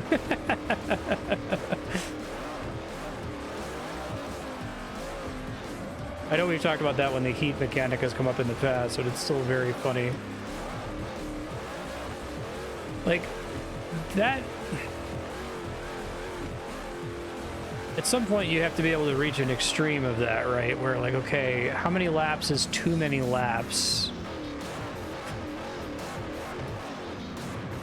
How many laps is too few laps?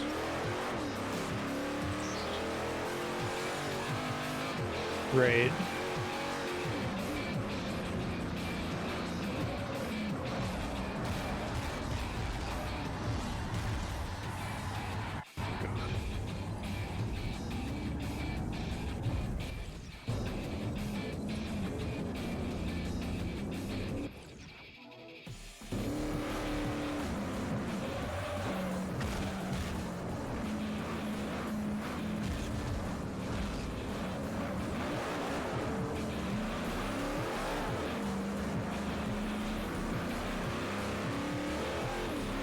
Oh, what heat racing actually means.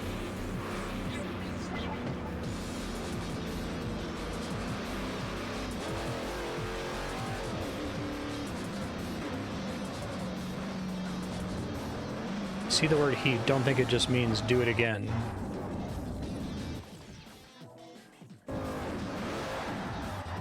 That was like the worst rewind spot.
Is R3 to R2 to R1 mostly just kind of an arbitrary stat cutoff, or is there like a significant jump?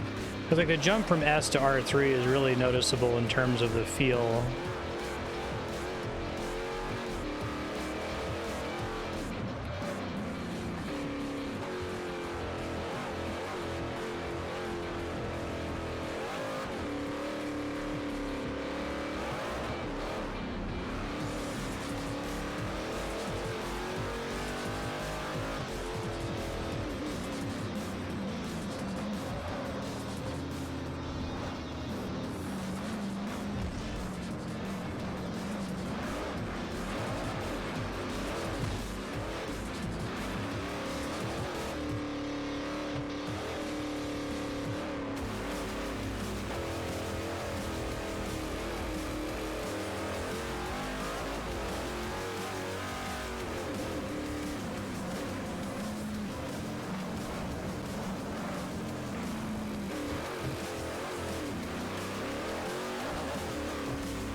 Gotcha. Oh shit, I did not see that turn until I was already speeding.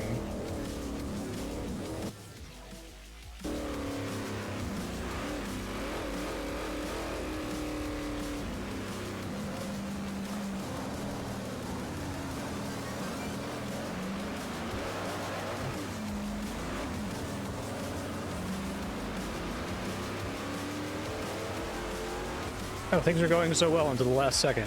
Well,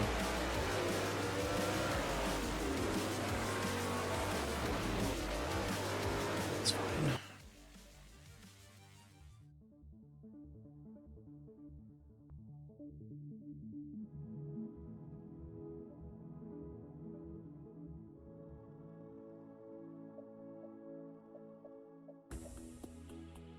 I don't care about any of these. Nissan 2010, it's blue.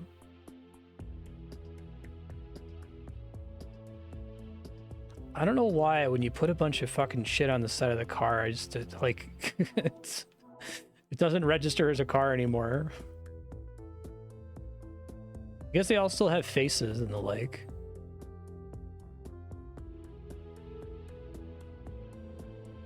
Might just be like a general, like, advertisements are invisible to me. When I can tell that something is being advertised, my eyes just like go out of focus. I can? Okay. I literally might do that. I don't usually care, but it's in the garage.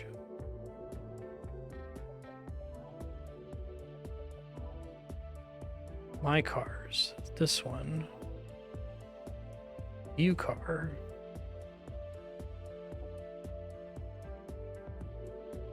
Wait. Hold on. Upgrade. It's not the same thing. Paint. Paint car.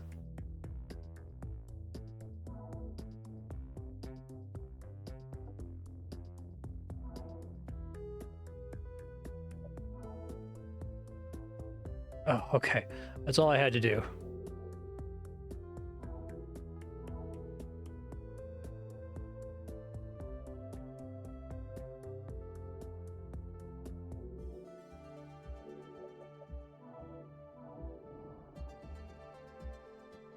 Oh, we're back on S now.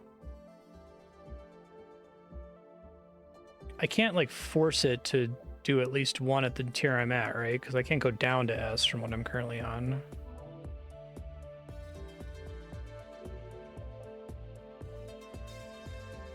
That's very annoying.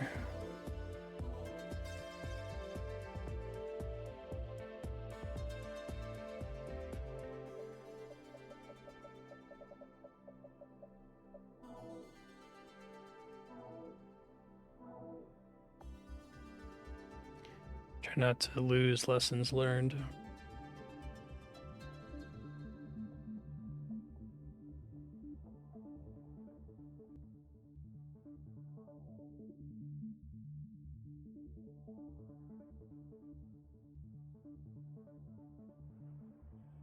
So even though I just picked an S, it's not gonna like... So if I finish this event and I switch to an R3 car, it's gonna try to serve me an R3 event, is that right? It doesn't, it's not based on... I was worried it was based on what happened in the previous race.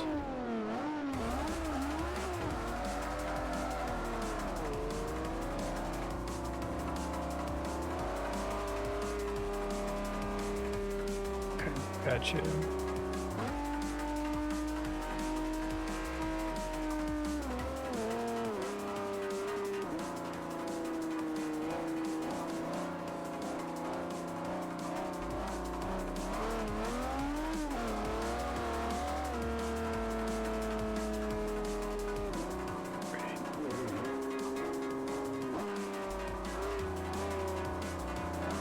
Technically, they like call this the professional series when it actually doesn't give a shit about what car you're driving. It's really funny. I wonder if that changed partway through development. Gate failed. What the fuck are you talking about? I like nick one of the...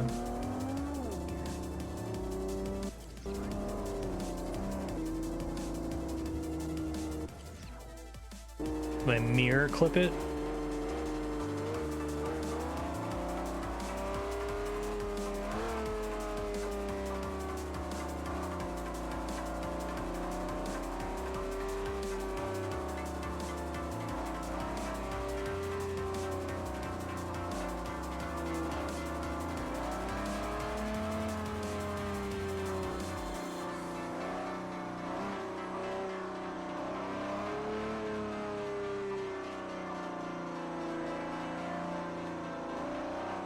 Oh, okay. Oops. Looking at chat.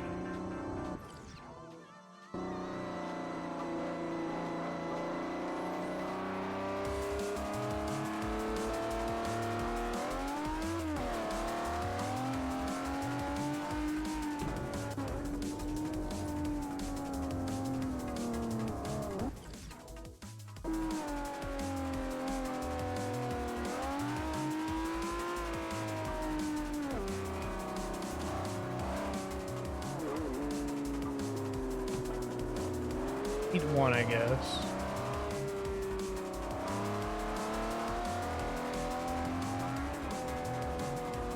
I just don't want to make a mistake now that's gonna bite me in the ass in 2 minutes. Which I guess it doesn't matter because the game doesn't actually care about whether you succeed or fail in any of these sequences.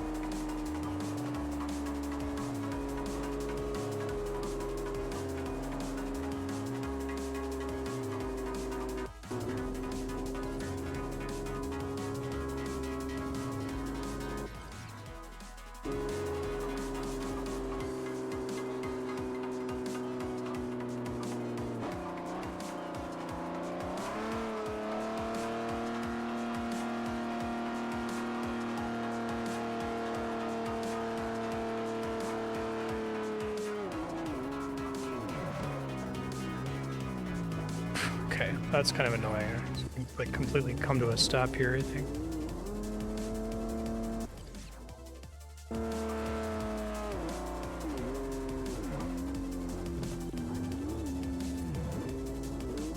This seems like an extremely hard turn to take.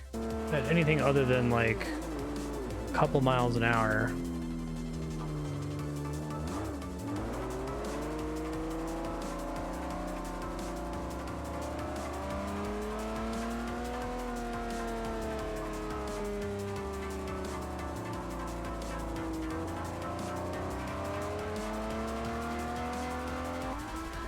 Okay.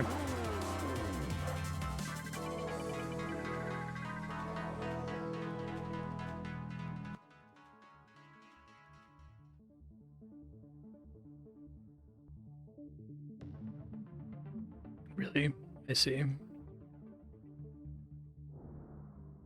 That was definitely the hardest, like, sequence of gates on the entire track, though, right? I'm not crazy. Today you'll give the Nurburgring Grand Prix circuit another run.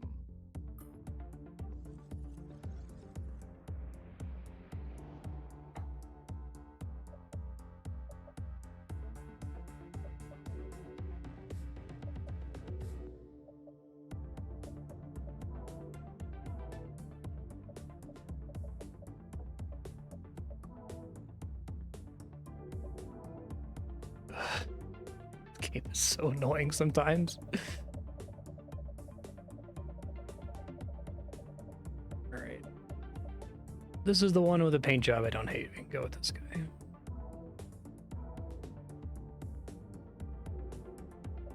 I'll be RB, okay.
It's so when we say start in first and then second and then third, when you do that properly, how many seconds does the entire process take up? Are we talking like you'll do the whole thing properly in the space of like 2 seconds or fewer?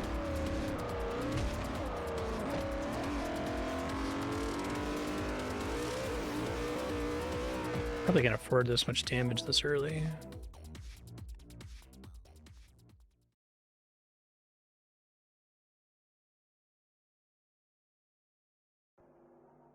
I see.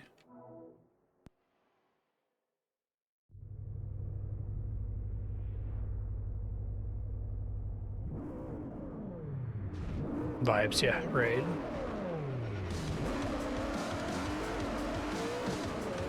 I'm just wondering if it's like, if it's an optimization that would almost be impossible for me to notice because doing it poorly is good enough.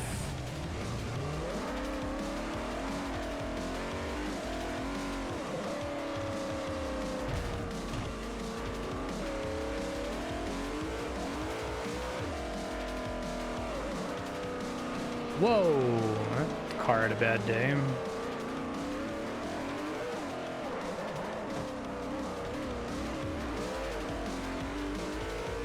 By lose ground, you mean whatever like positions we're in at the start will stay there?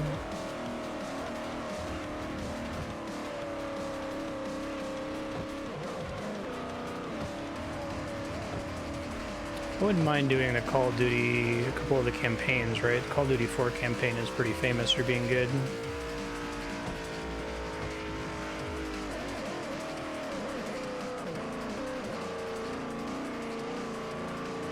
I guess its campaign quality has kind of fallen off in recent years, right?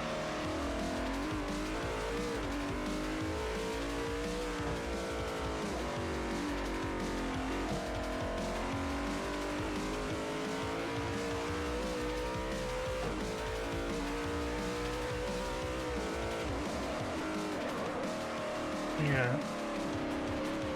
Thought in adding it is that simulationist racers are a legitimate kind of game, just like any other. It's just a genre, though a genre that's gets a weird attention from its own developers.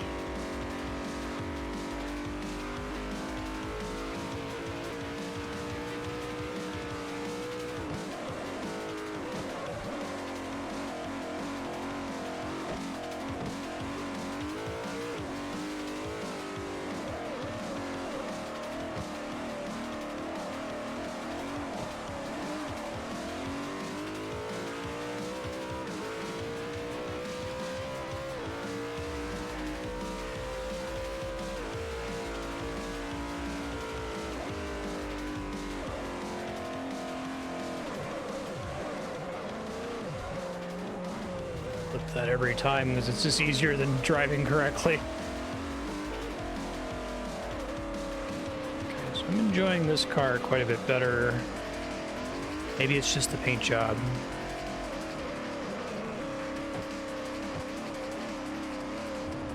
Can you explain why that might be the case? I give you the yep, those are words meme.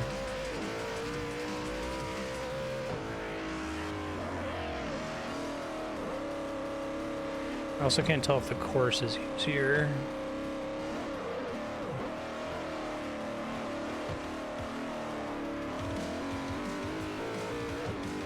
Later has more downforce, okay. I guess I've had a minute to get used to it as well, which is nice. That guy just get lapped due to like pure damage to the car at the start or something? Seems like the computer can really fuck itself up in these cars.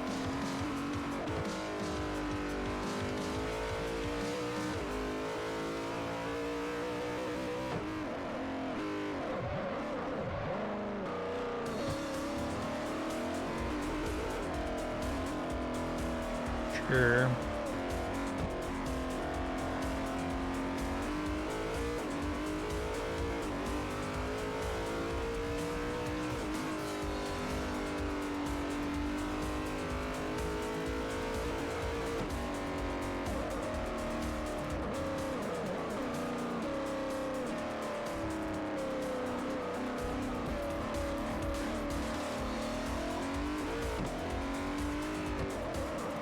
But what is Roblox actually? Like, I know it's very popular with young kids. I've always kind of like modeled it in my mind as being like VR chat, except there's like technically custom levels that you can play games on, like, I don't know, Gary's mod Prop Hunt or whatever. But it's a bunch of like VR chat style levels. Not really a game. There's not like a campaign or anything, or even like structured objectives like there are in Minecraft, right? Dark World Minecraft. Second Life, yeah, maybe.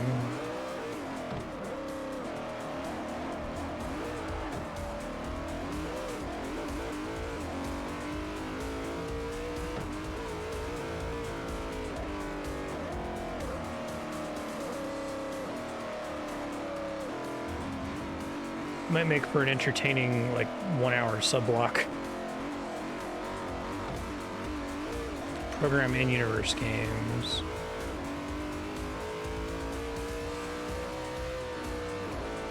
Yeah, I've heard about Predatory. It is.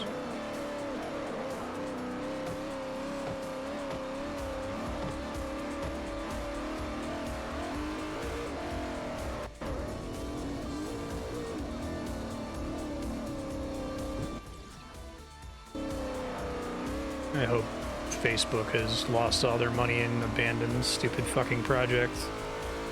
Trying to make money on people's lack of awareness of what an MMO is, or in many cases, what a chat room is.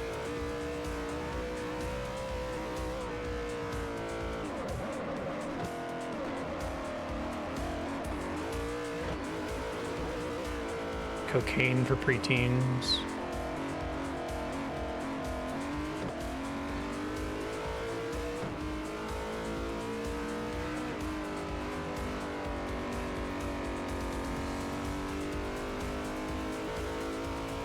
I guess there are other things that have come out since I became an adult. Like, I didn't really get Gary's mod, but I could, like, kind of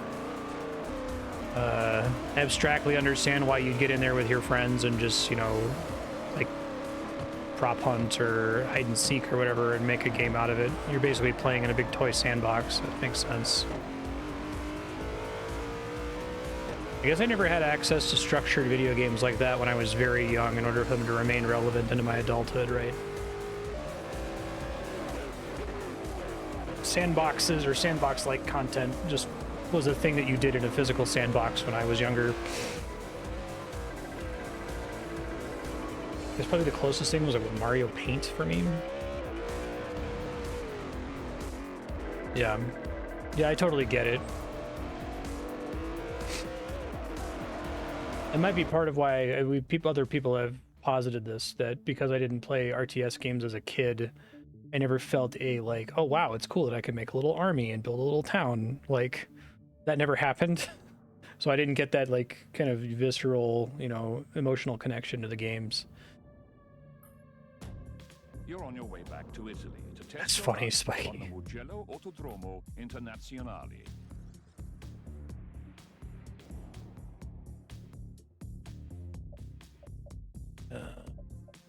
Let's see. G2 homologated race cars.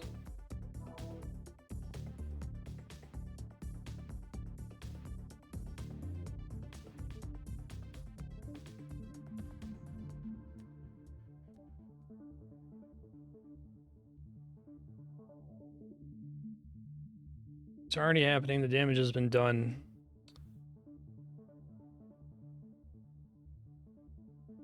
Social media and everything adjacent to it is the Terminator foot stomping on the human skull. Just isn't that dramatic of a one-time event. It's a very slow motion stomp.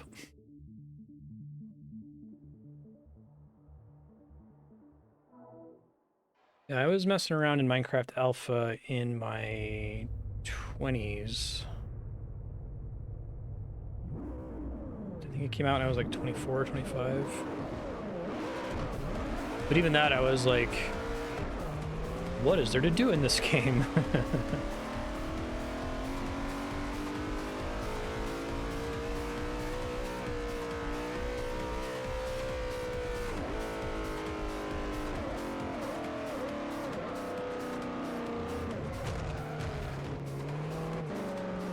Excited for Minecraft to win the vote one of these days, because they've added a lot more things to do in survival than when I last played it. Like, I think I last played it right when the Nether came out, before they added anything else, like the Ender Dragon or any of that stuff.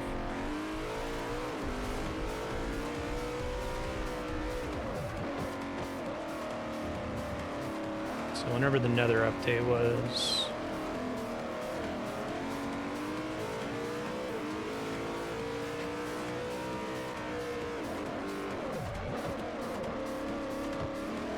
Yeah, that's kind of weird, this name.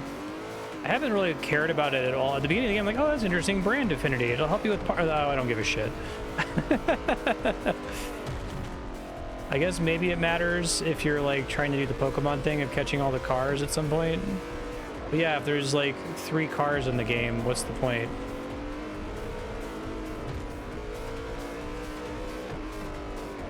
What do you think the order of operations was for brand affinity being included? Do you think it's because there are people who are in fact like, I don't know, Porsche super fans or whatever and only want to drive Porsches? Or do you think it started as a game mechanic that they like backported onto the different brands?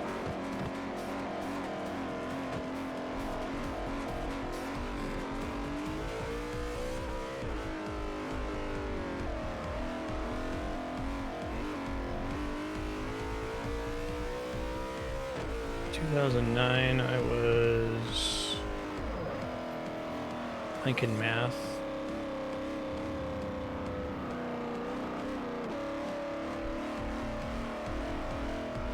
$23?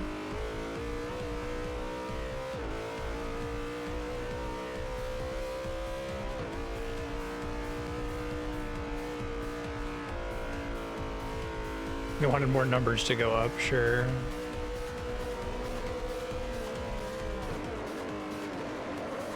This feels like a more fun track for these cars.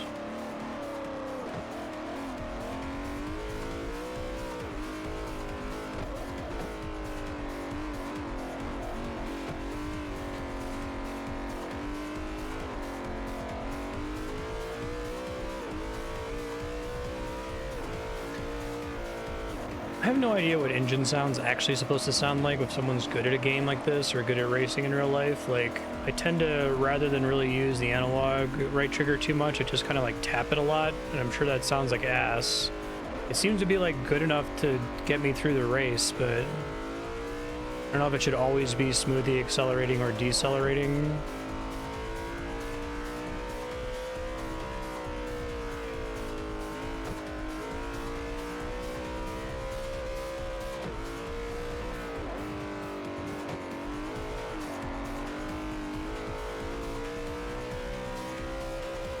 Okay. I can try to stop doing it just because it sounds bad. I can try to make my brain recognize bad and hit my brain with a newspaper.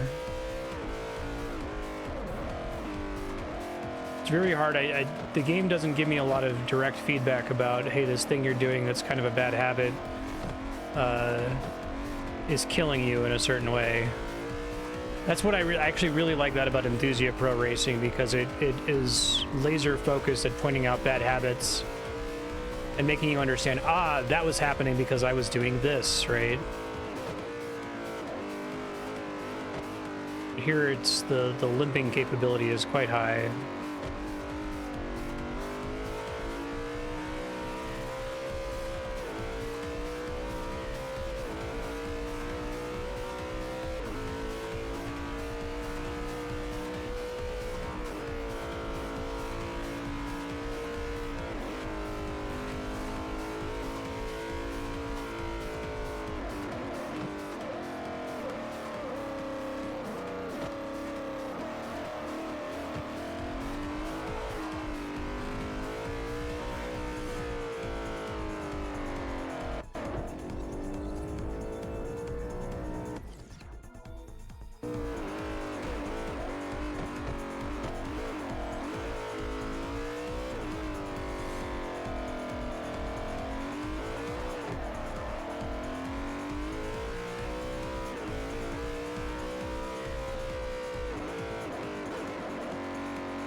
Where's the exhaust on this car? I feel like I'm seeing the scary backfires coming out of an unusual place.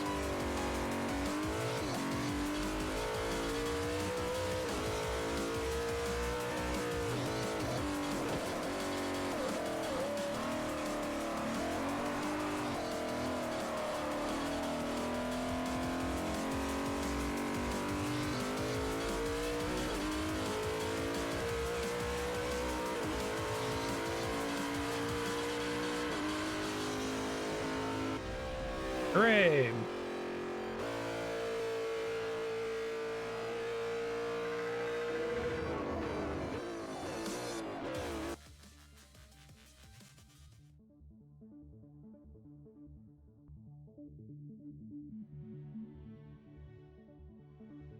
Oh, that's why it's weird.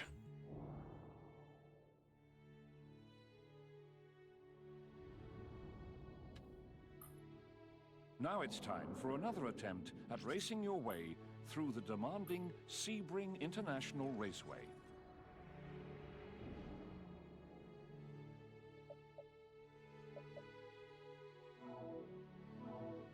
The 875 is still R3. R2 would be starting at 900. And then 1000 would be R1.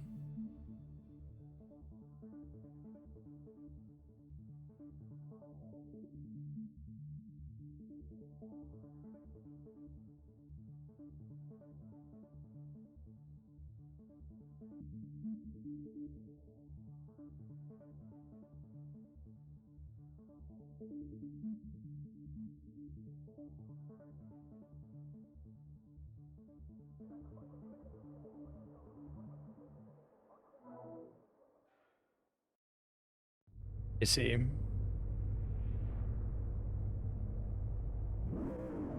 It's odd to me that you have these like class budgets.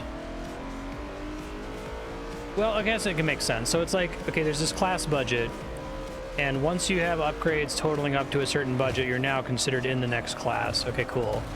But like, you always want to max out that budget no matter what. So I guess for a player who's not playing using quick upgrade, you're then making the decision about making the brakes slightly better versus making something else slightly better. That was not a great start. Let's try again.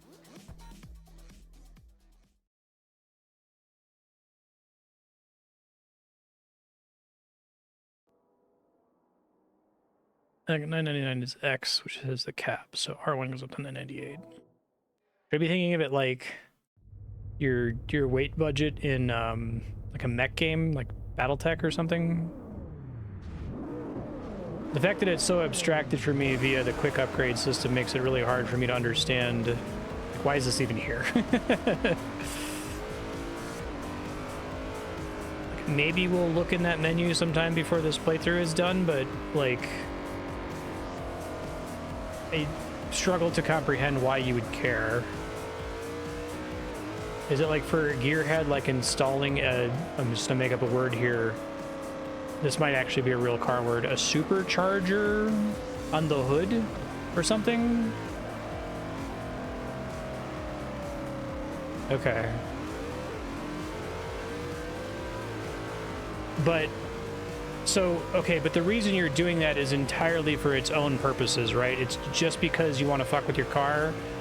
It's not because it meaningfully affects your ability to like play the game or complete specific challenges or whatever. I guess quick upgrade is, it feels like it's a trade-off concept, like fast travel, that it has a significant downside in that it like produces a sort of ennui in the player. I was like, well, if quick upgrade is good enough, why would I ever not use it? Right? Why would I ever walk somewhere if I can just click on the location on my map? And someone might answer, well, because it's fun to walk places, and then, you know, you see the sites that the developers put in the game, and you'll remember the level design, and I'll be like, yeah, okay, but not in this game. Makes a big difference how you balance speed versus handling. And when you put that in your own control, you do a better job of it than quick upgrade does. It does dumb things, okay.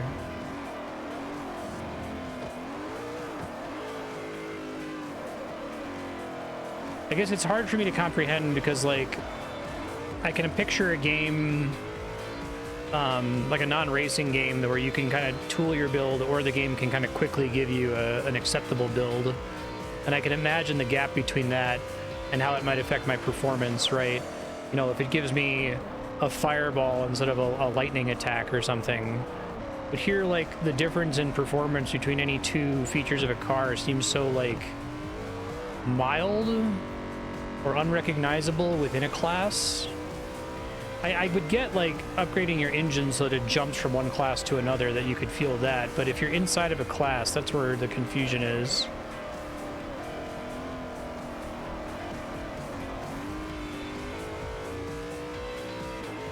This is what I was talking about in Discord a few weeks ago when we were saying, like, I don't think you're ever going to get me to intuit what 1% increased downforce means. Like, it's not that I don't conceptually understand what downforce is, it's that if you tell me that, you know, some gloves give me plus 1% crit chance, I can kind of, like, mentally model what that will do in combination with other sources of crit chance. But here, it's like I'm already so vibes-based on being able to drive the car in the first place that I don't know how you could tell me math that's like, this is going to make your turning radius 13% wider or something, right? And have that mean anything. It'd just be like nonsense math numbers.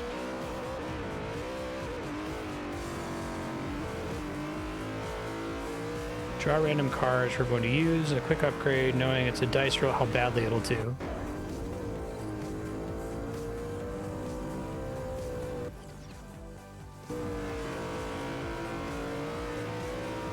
So every time it quick upgrades, it makes different decisions? That's interesting.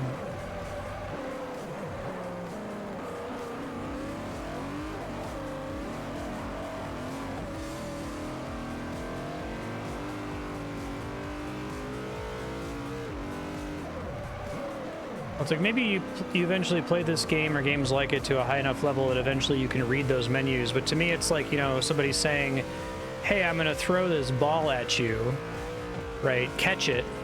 So I like reach my hand out and I catch the ball in midair, and they're like, okay, now here's an upgrade menu for you to adjust your like individual muscle strength and like your reaction time for each of your fingers. I'm like, okay, well, I can catch the ball, but I don't know what the fuck any of that means. Like, I don't know how that's gonna meaningfully impact what just happened, make me more likely to catch the next ball. It's deterministic, but the logic for each car varies. I see. So there might be certain cars where the quick upgrade is like terrible for that car.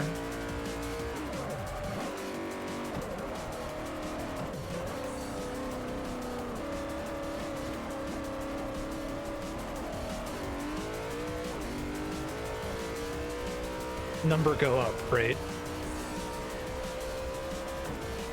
I can certainly understand number go up, and I'm playing this game in number go up mode, right? Where it's like just take the car up the next higher class or press quick upgrade to make the number go from red to green.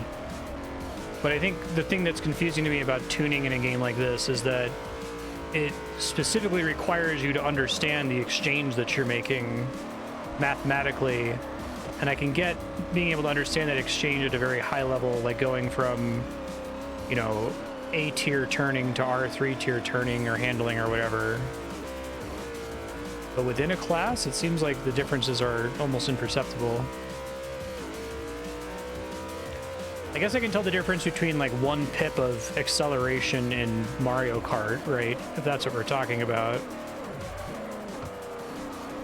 Or even if I don't like know what that means, I can vaguely guess at which kart I want to select based on those stats.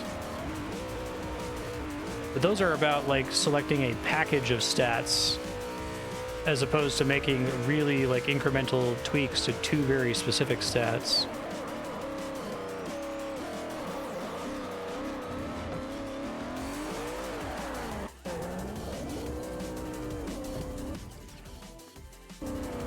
Yeah.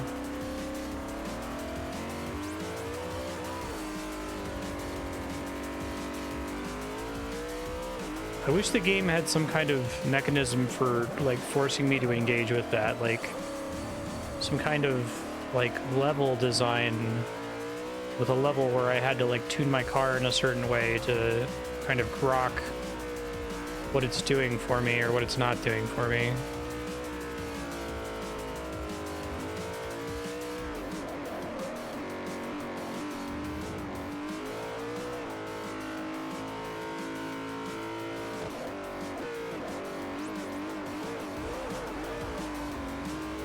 This is flat as hell. Where is this, Illinois?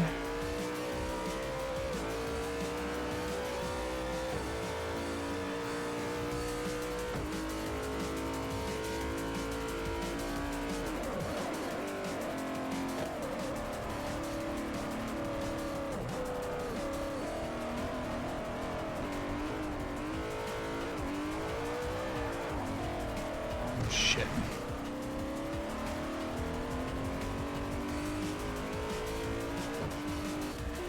Right. Very strange. I feel like, you know, in a hypothetical alternate reality where Enthusia Pro Racing took off, you know, insert the Utopian City meme, right? Enthusia 7 or Enthusia 2023 has an amazing little mode where you're given different levels where you have to tweak your car and then use it.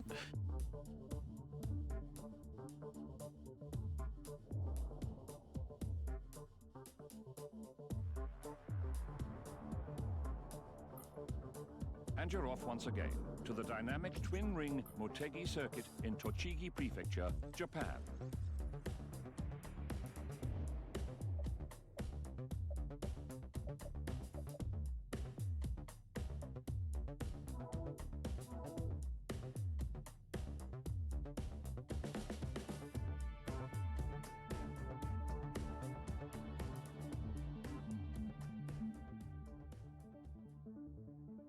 My brain, it just is not running whenever it's asking me to pick those levels. Like, I'll check to make sure that they all say R3. That's about the end of the brain activity. Cut to one of those, like, Simpsons cutaway gags where you see what's inside Homer's head. It's just like a bunch of circus animals or something. That's me every time I'm picking a race in this game.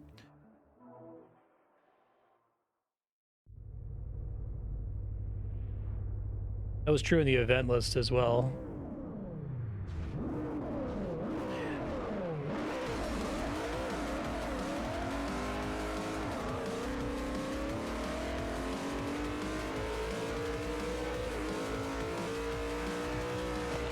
I see.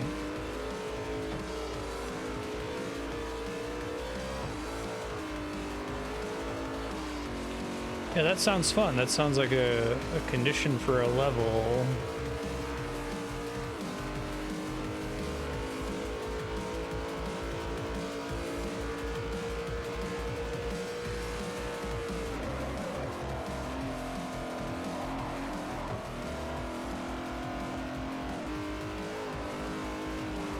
This is an interesting concept I haven't thought about before. I'll try to articulate it here. I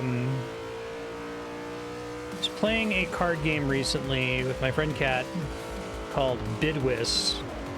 And Bidwist is a trick-taking game where almost the entire game happens in a bidding phase at the beginning where you're saying how many tricks you think you can take, essentially, with your partner. It's pretty common for trick-taking games to have bidding, but it's like turbo bidding. Like, the whole game is the bidding phase, right? When you bid, you give a shitload of information to the other players. The other players can use that information to screw you over. They have a lot of, like, power to determine, like, which suit is trump, you know, whether high cards win or whether low cards win. And, like, after the bidding phase is done, you go ahead and you play the game. You do the trick-taking part of the game. But the trick-taking part of the game is almost like ceremonial. It's like just to show, it's like to carry out the plan of the person who won the bid and see whether or not their plan was correct or not, right?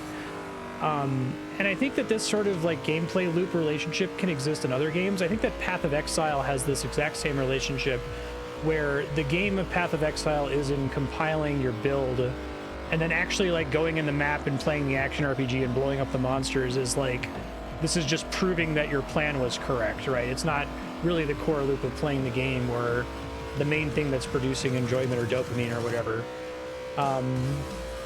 And I think you could have something similar in a game like this, right? Where going into the tuning menu and fucking around in your car is a kind of core loop that then gets proven elsewhere in the game, right? They're like, okay, now go in this track and show how your mastery of making your engines better has allowed you to solve this course that was previously unsolvable. But like that part of it doesn't seem to exist, which is why I'm so baffled. It's like, why would I ever go in there and fuck around with that when like there is no proving ground version of the game? There is no map full of monsters for me to drive in and explode with my cool car that I've just worked on. You know what I mean? It's very strange. There are a lot of games that have those kind of loops where like one of them isn't clearly the core loop like it is in Bidwist or, you know, arguably in Path of Exile, but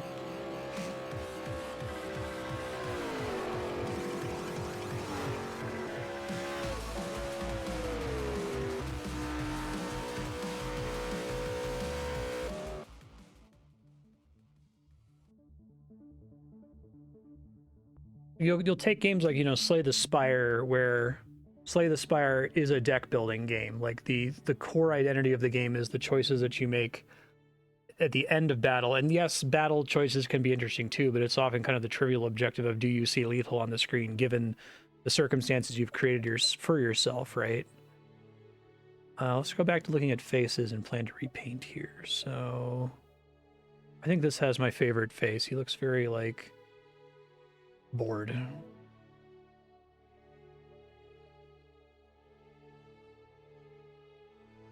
Rivals mode, kind of like that when it allows you to bring your own cars, but it's not part of the progression.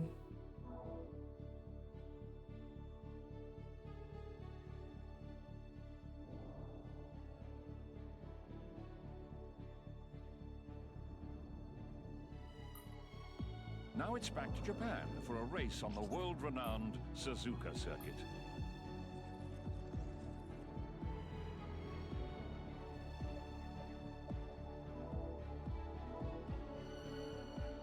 Probably stay in R3 for the rest of the stream. Maybe I'll dip into R2 if it sounds like it's not super different. Next time it gives me a prompt for one.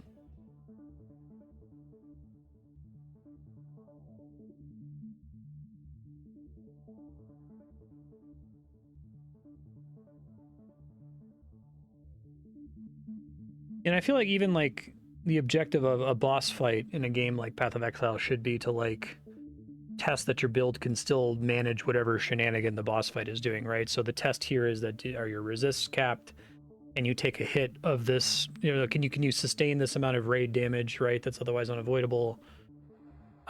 There's an attack that you have to be able to use a travel power to avoid. Do you have that travel power spec the way you need it to, or whatever, right? Like, it's still kind of an exercise in testing your build.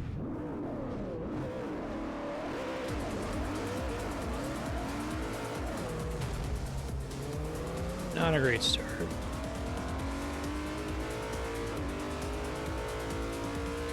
Well, part of it is that the races don't matter at all in this game, like whatsoever. Like, either in event list or in World Tour, doing well in the race affects how many like credits, points you get at the end, and like nothing else. There's no like structured task that I'm trying to pass that's about the thing that I did, right? You know, I could make those tweaks and win, or I could not make those tweaks and win. And there's no like extreme level design feature that forces me to understand why I need one or the other. You know what I mean?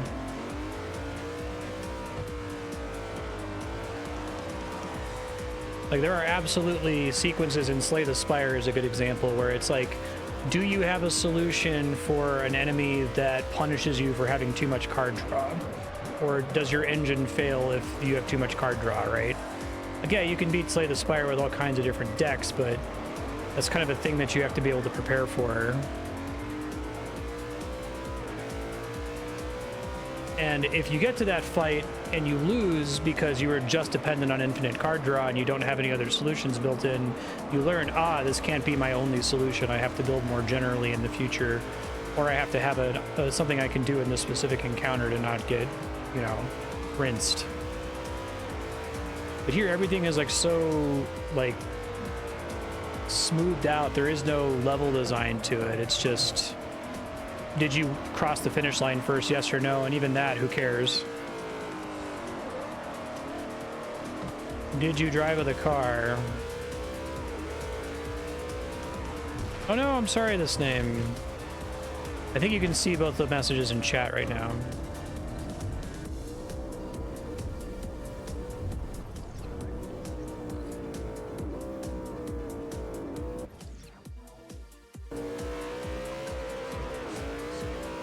And thank you, this name. Appreciate that.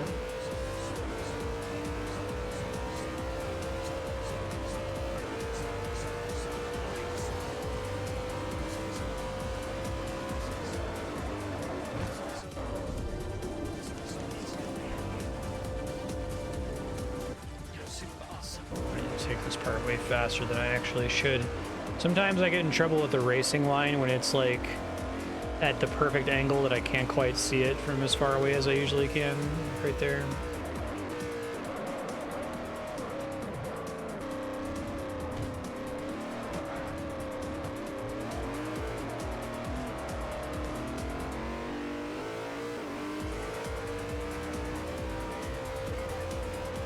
Oh no.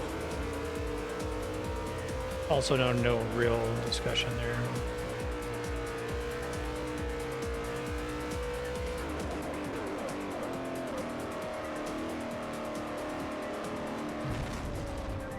Yeah, but does like manually tuning your car versus quick upgrading your car really making you win the races more race is the point, right? Under what circumstances has the game been tuned in such a way that the only way you're going to win or win more frequently is via aggressive manual tuning of your car, when the problem with World Tour mode is that the AI is super inconsistent and you can get first place on every race with just every out-of-the-box car with quick upgrade, right? Like, what's your incentive to tool around and upgrading it yourself when it doesn't even meaningfully impact your ability to win?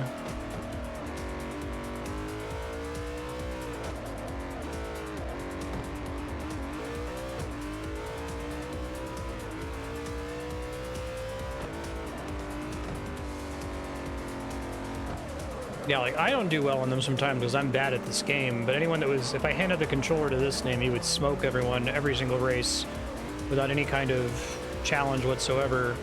And I don't think he'd ever need to manually upgrade his car in order to win ever in, like, the hardest possible difficulty.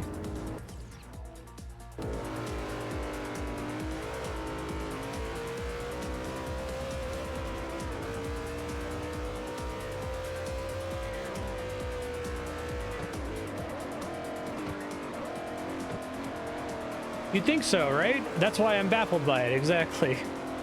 You're not unreasonable for having that assumption.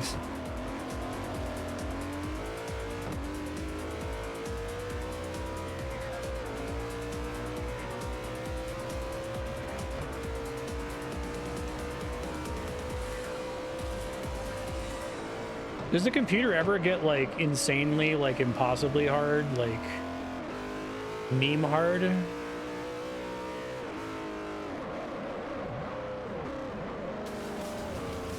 I've just kind of been operating on the assumption that you, not you specifically, but like anyone who's like somewhat a fan of these games is going to boot it up and just smoke the AI in every game regardless, just because they know how to play it and know how to drive well.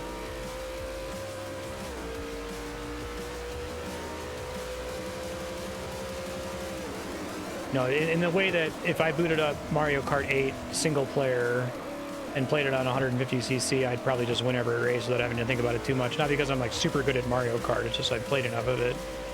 And the computer's not that hard on 150cc.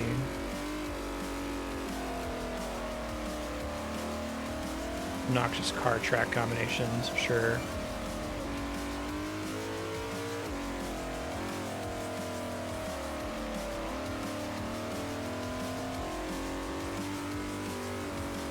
Now, is that like a specific circumstance in which you would be rewarded for manually tuning your car?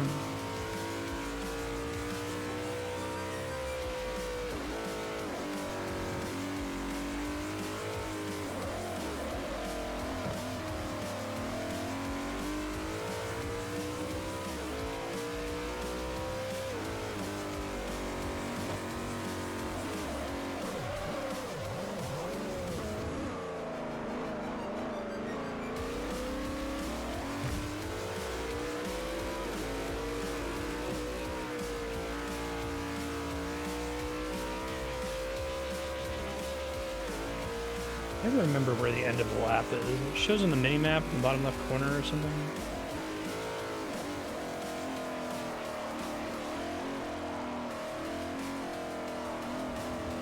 F-Zero GX staff ghosts.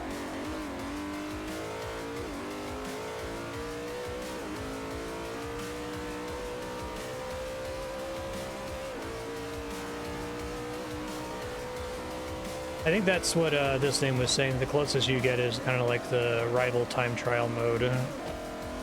Where it's like, okay, maybe it's not physically possible until you fuck with your car, right?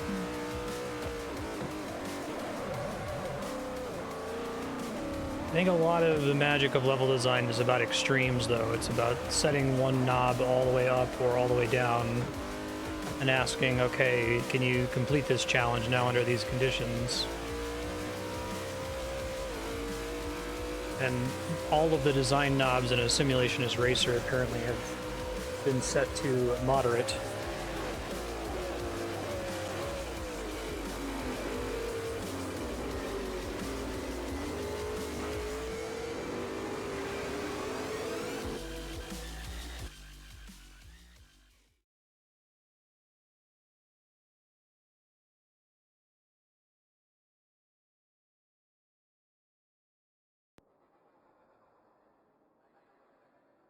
Okay, that's helpful. Thank you, this name. Yeah. God, heats. You could beat a Soulsborne game with any weapon. You still care about what weapon you use. Sure. I do understand that.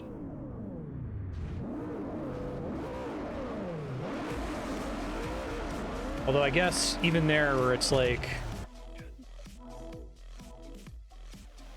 I can viscerally see the difference between a dagger and a spear.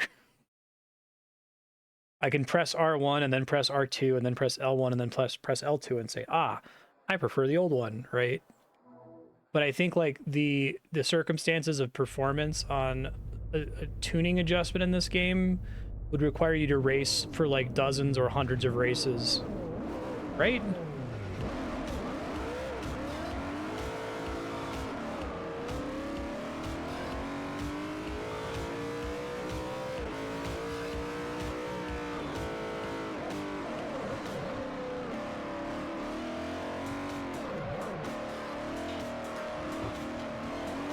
I guess I can understand the Soulsborne weapon analogy as being like picking between two different cars with completely different like loadouts. I guess the Souls games never let you say, okay, here are two daggers. You know, the performance of this one varies at the level of frames.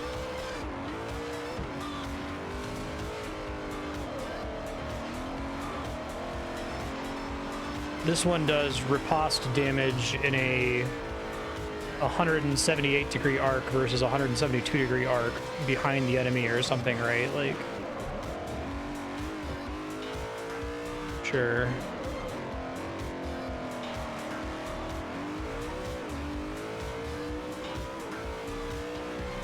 Do you have any examples of a way quick upgrade drastically fucks up?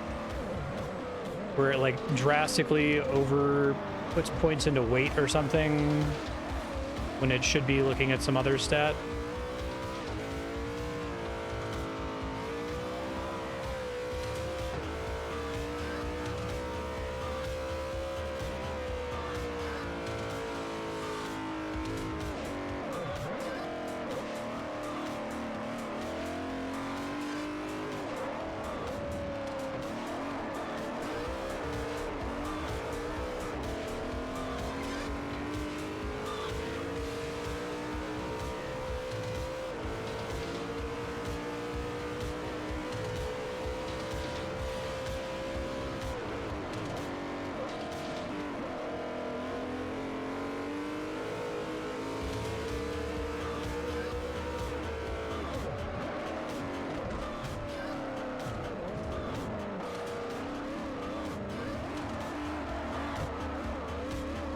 Car's feeling pretty good. I'm gonna be sad to leave it behind once we get to R2.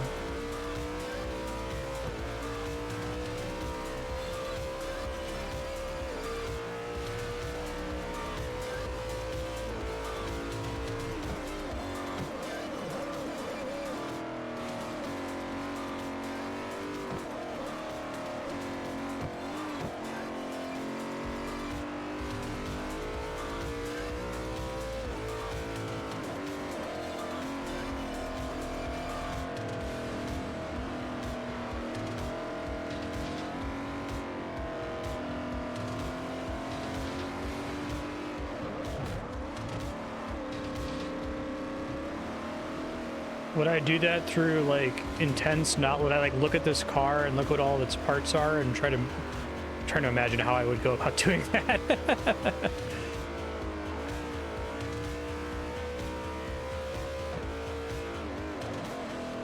I'm guessing this car is maybe even able to upgrade straight into R2, which is probably a bad. I think I've learned that's a bad idea. Should take a native car to the class. That got me in a lot of trouble earlier.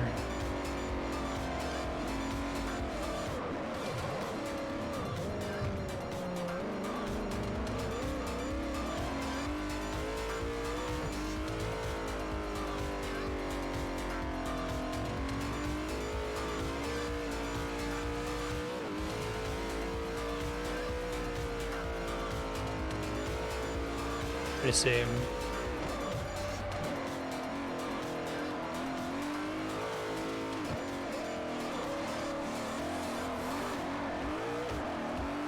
I think this is my favorite handling car in the game that I've done so far.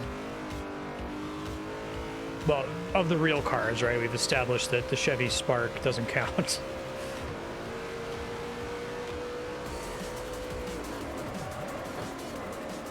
You're not really playing the game when you're in that car. Ford Fiesta isn't real.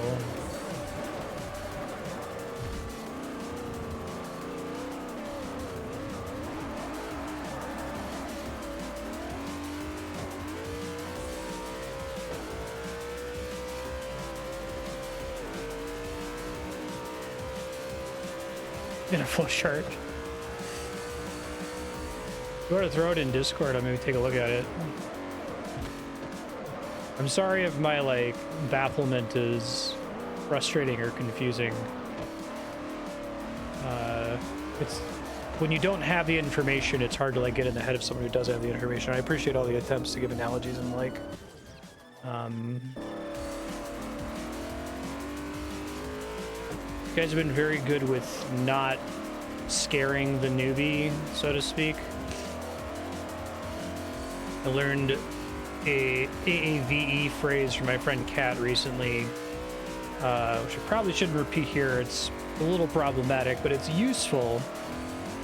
Scaring the newbie's energy, we'll call it, right? It's talking at an extremely high level about something to someone who's new to it. Not in the sense that, like, they'll never be at the level you are, right? Of course, they could always get to your level. They're just not at that level right now. It's like sitting down to play a board game and having somebody jump into, like, ultra high-level strategy for the board game when they first start trying to teach it to you, and you're like, bro, I need to understand, like, how my turn works right now. You could tell me about the, like, the high-level strategies later. That's not very helpful right now. Been very good at not scaring me, and I appreciate that. Imagine that requires a lot of, like, finesse and conscious effort.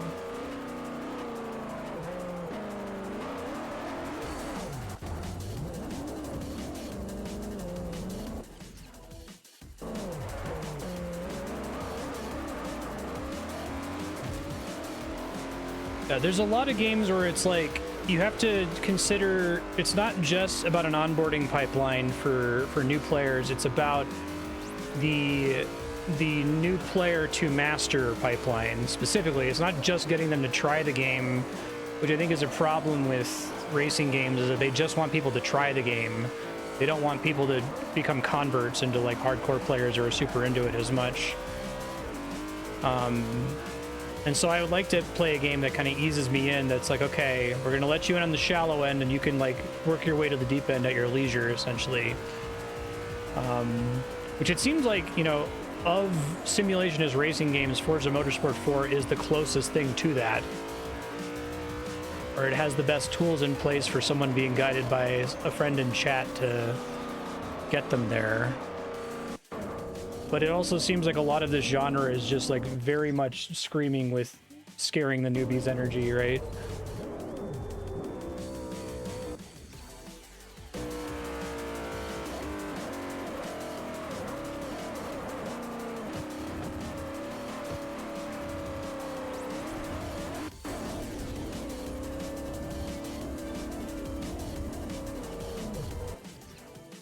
Yeah, right.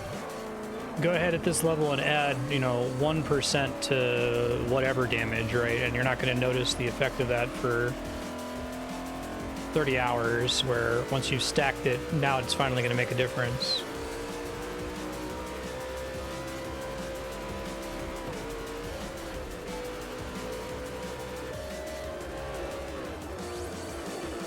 Yeah, adaptability is a really great example.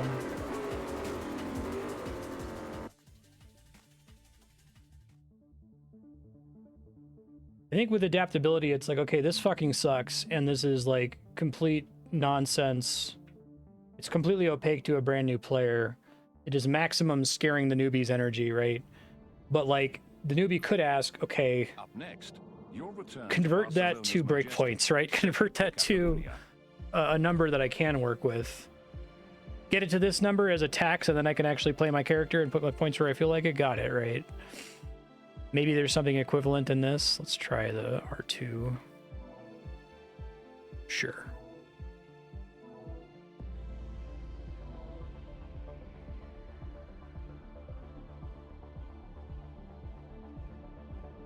Tuning but not upgrading because they're not about the sandbox aspect. Adaptability is a deeply fucked up stat in Dark Souls 2. It's probably worth just like Googling Dark Souls 2 adaptability and reading the beginning of the article on it. But it like determines how many iframes you have in your dodge, how long it takes to drink your Estus flask, and it's all like extremely obtuse. It's at the frame level, and there's very bizarre breakpoints where it starts to matter, where like putting 1 point in adaptability does nothing, but putting 3 points in adaptability has a massive impact on your survivability. Very stupid. It's kind of an overcorrection to Dark Souls 1, the endurance stat being way too powerful, it powering too many useful things at once, and them trying to divide it into other substats. And it's also in a very bad category where like it's trying to do the kind of obfuscated Dark Souls math thing where it's like, well, just kind of level up your character and don't worry about it, you know, it'll be fine. But well, this is something I actually really need to worry about because this fundamentally affects how the game plays at like the most basic level.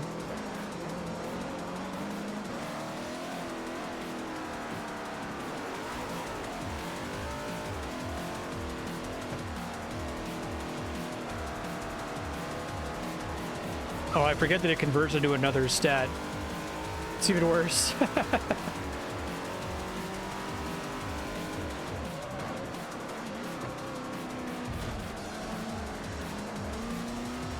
Dark Souls 2 is a good game. That's just a very significant misstep in it.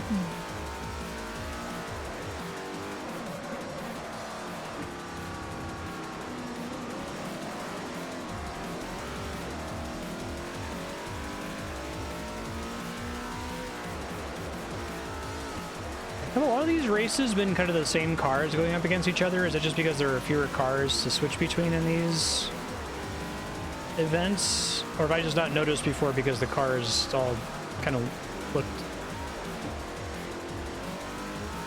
I guess they have a very unique look to them now, so I can tell that these are basically all the same car.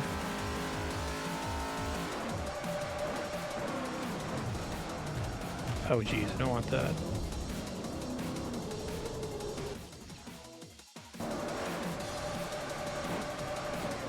I think there are plenty of games that don't need to reveal the information.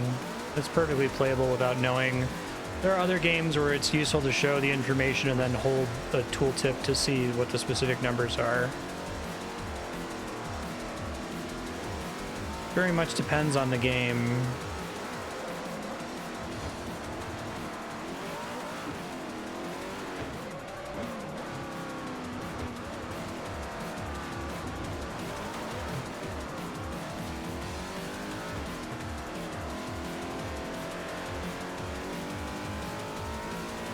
I see.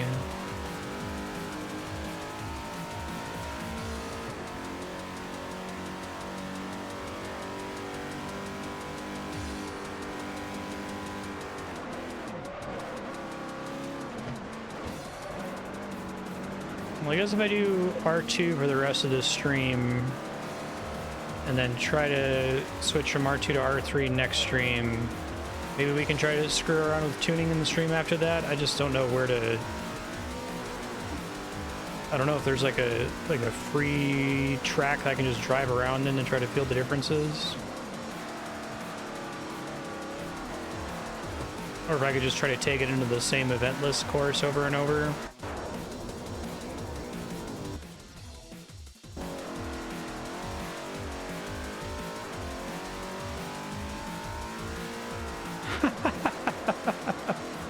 It's amazing, Spiky.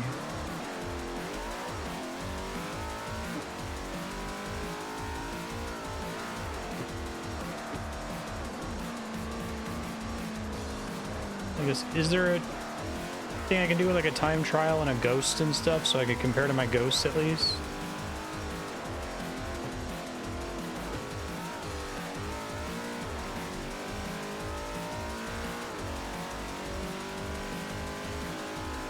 I see, 6 gun.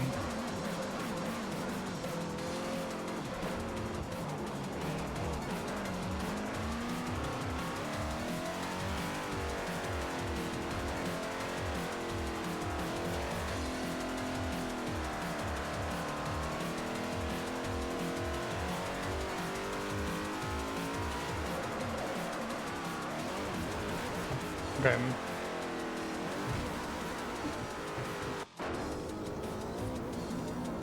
This car's gonna be more than one color. Okay, fair enough.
It's really funny.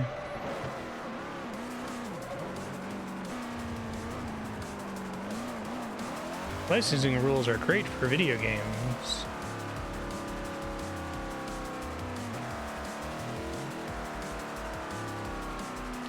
Can you imagine if like record companies were as like restrictive with releasing the song masters to harmonics? I bet they regret the shit out of doing that though, right? Because like they released all the masters or harmonics, people ripped all the songs from harmonics' servers, and now there's like thousands and thousands of hours of DJ content, remixed tracks from the original masters.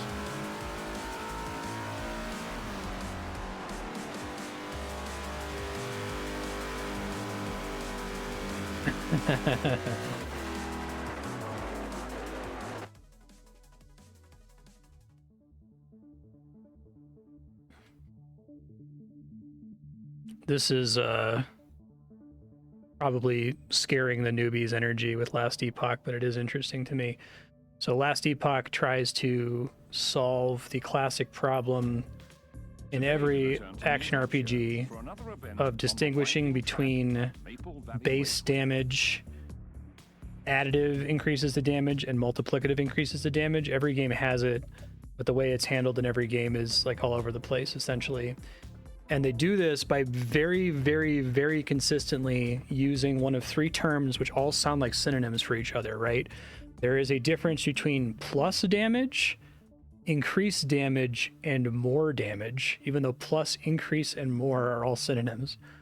Plus means base, more means multiplicative with other sources, increased means it's getting better, but all sources of increased damage get added together into one giant pool, right?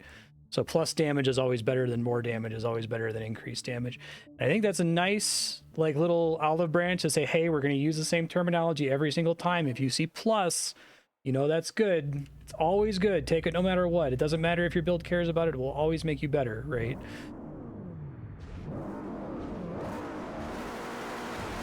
Oh, did they end up doing that in Path of Exile as well? Is it the same terminology there also?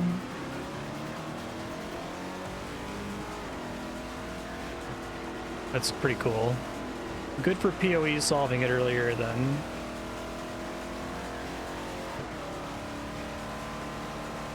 In Diablo 3, it was a nightmare. You just had to like remember that elemental damage is multiplicative with all other sources.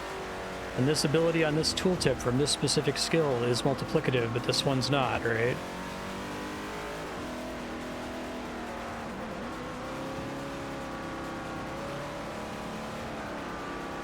I guess it says a lot for Last Epoch that I've played Last Epoch. I understood that relationship in Last Epoch within like hours of starting play and never got the sense that that was accounted for in any way in Path of Exile, because Path of Exile's gear is like completely obtuse and impossible to read. Now all the opponents are American cars. Okay, and this is one of the like fantasy tracks for this game, right? I remember the one that has fall colors on it.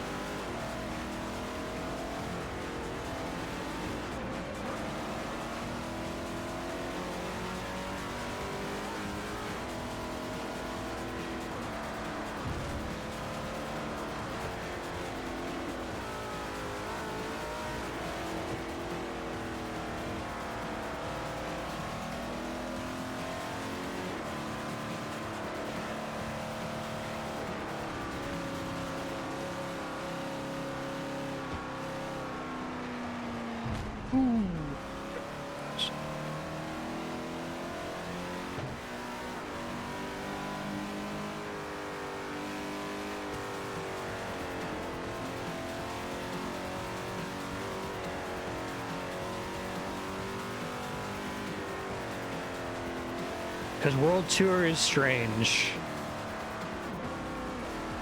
Actually, I like this track quite a bit. I think I like all of the fantasy tracks, not because they're not real, but I don't know, maybe just having to design the track to be a video game track, you can kind of feel that they're thinking about like the drivability and playability in a video game.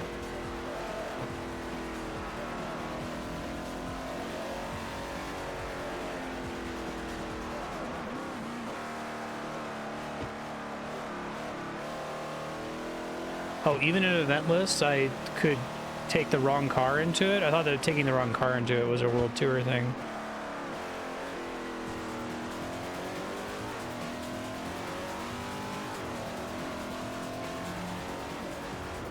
Sorry.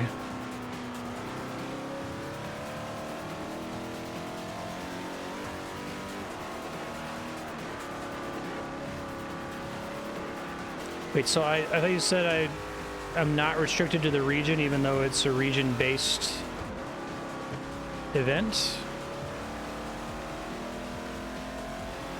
I don't know what car I'm driving right now. Like, where is this car from? Is this not North American?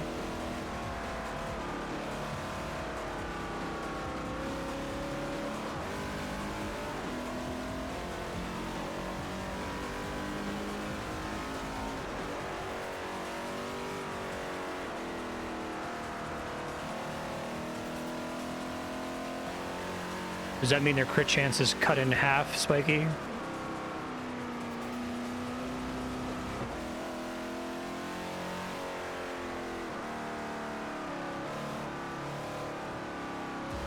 Oh, I see. And if they're clearly region themed,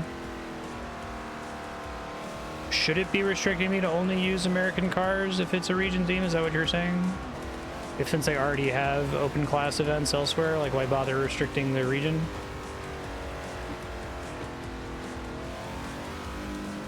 Oh, I see, because it's additive, because it's reduced is the inverse of increased. Okay. That's funny. Yeah, that's what I meant by saying I have the wrong car in this race, right?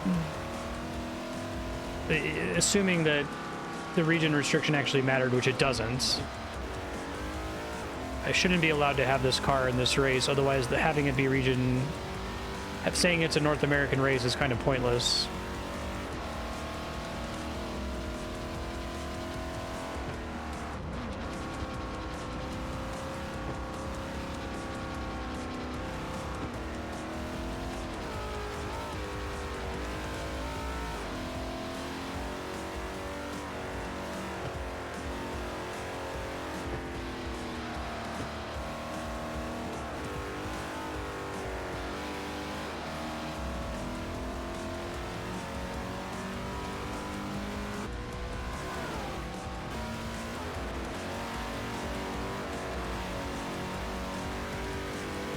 I think R2 is easier R1?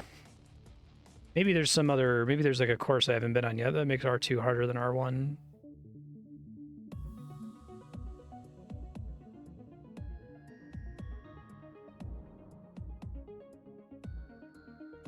I think we're all on the same page. I'm just talking about it in the opposite way that this name is. Germany for a race on the renowned Nurburgring. Yeah, I gotcha. So I'm saying in the game as it exists, they're letting me drive what should be an illegal car for it because they structured it stupidly and just made it all no restriction. What's the point?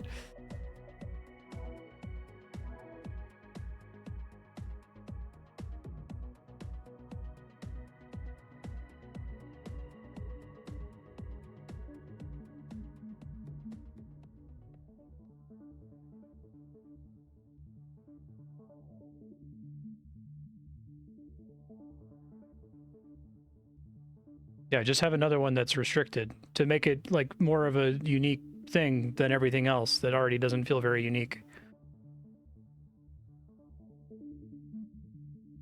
Yeah, I got you.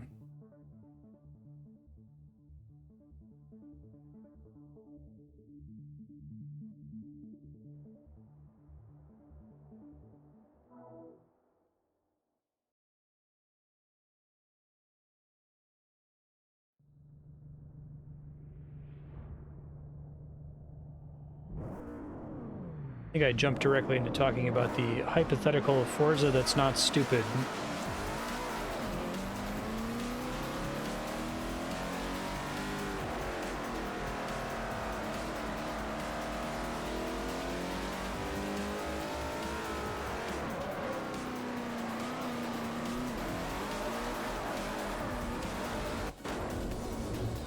Damn, that's a curb.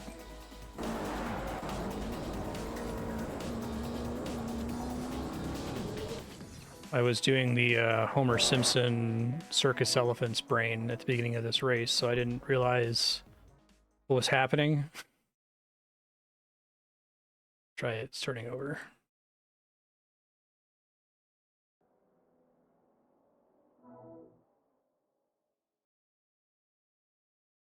Yeah, right, I'm with you.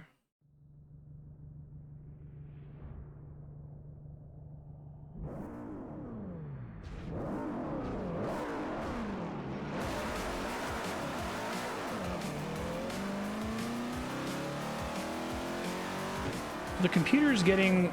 It's hard to tell because he already has a lead on me.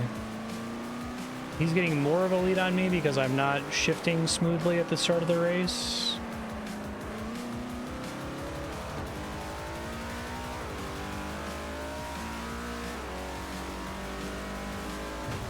Holy shit.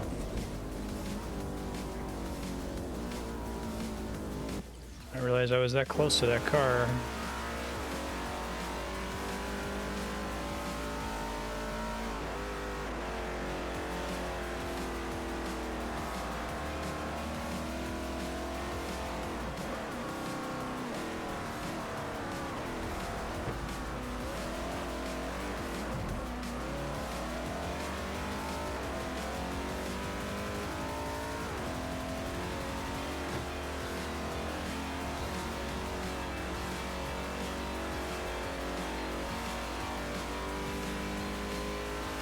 Is he still having to deal with traffic where he is, or is this a Midnight Club 2 thing where when he's off screen, he's having an easier time?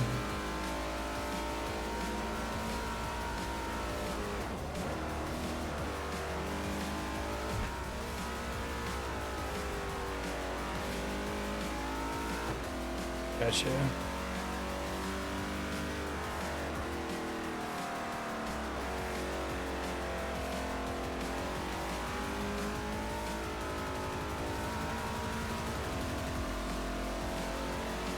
These are like my favorite levels because they actually feel like a level.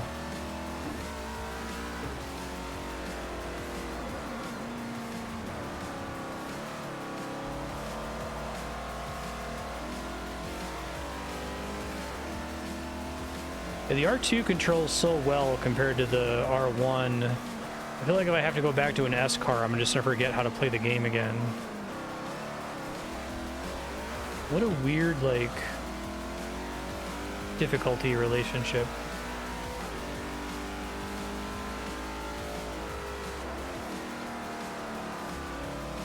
And what I just did there, I would have been all the way in the guardrail with the previous car.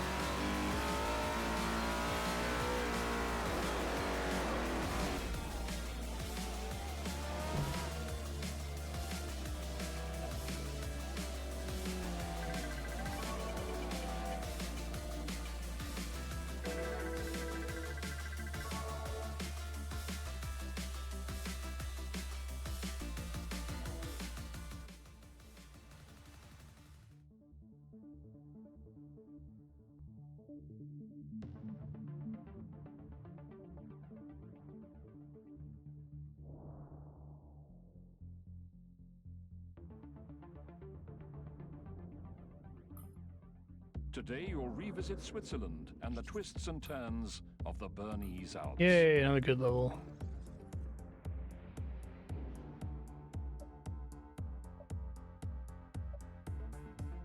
So if I did Italian Sports Challenge, okay. That one would actually make me switch cars. This is a video game.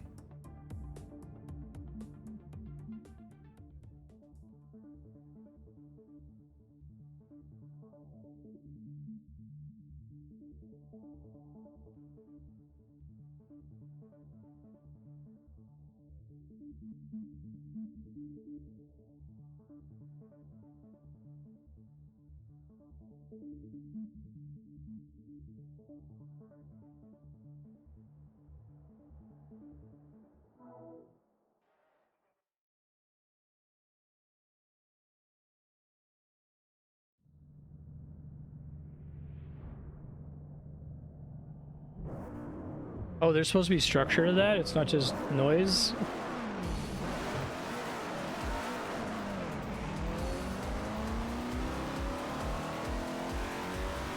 I've really like tried to do the smooth start in first gear, but like what you're supposed to do correctly there happens in such a small window of time. I don't get enough times to reattempt it over and over, right? If I had some kind of like video game level where I had to practice nailing the start over and over until I got it, would that be the kind of thing that would be covered under a Gran Turismo license mission? Or is that like too narrow of a focus? It's more the kind of thing you would see in Enthusia.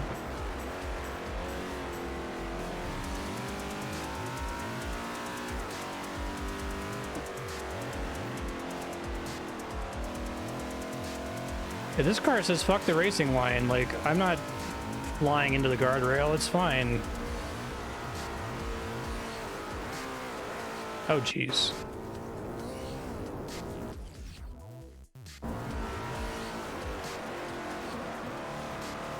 Drive forward and stop in a box.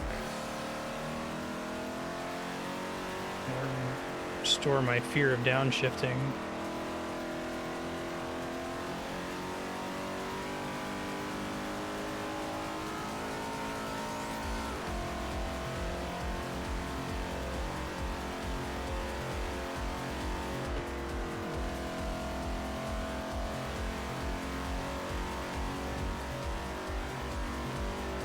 What level car does it start you in the like opening mission in this map? An S tier? Okay.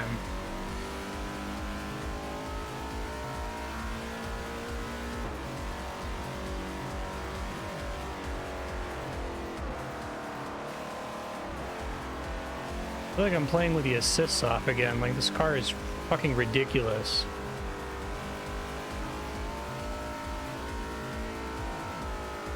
I can't make my brain go back to the way I was driving earlier, which was wrong, but...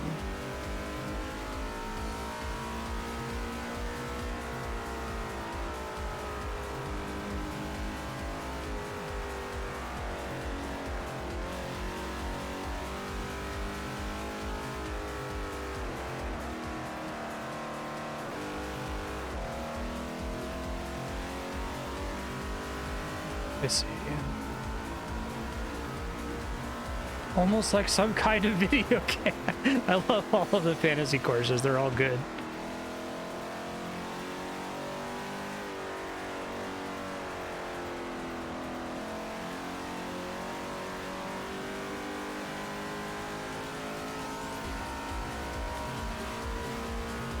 Sure.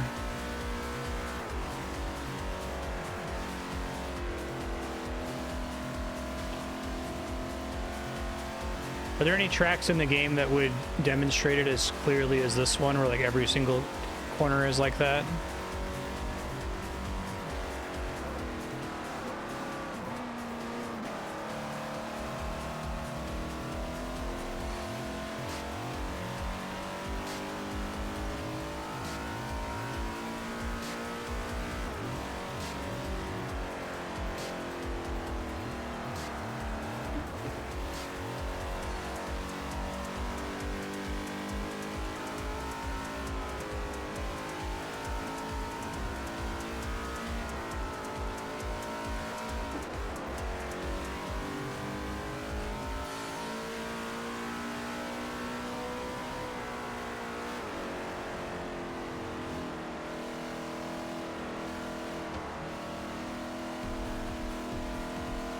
Probably the first race in this entire game where I felt like I'm just like feeling the track and just driving and vibing and not stressing about every single turn.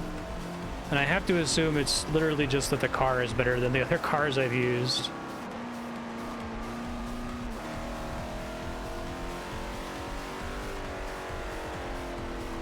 It makes me worry that I'm like forgetting lessons now. The real game is at S tier.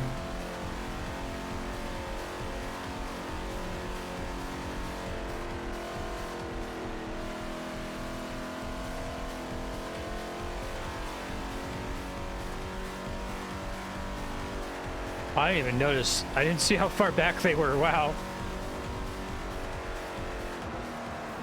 Guess I'm not having to race, right? Because I'm not having to overtake or prevent them from overtaking.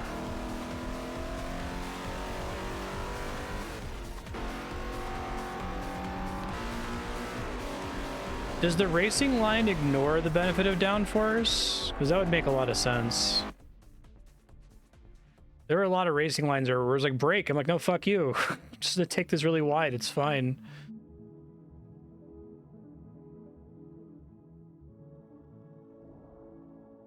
How is downforce applied? Like, is it like, I've heard it described as like a suctioning force, like literally.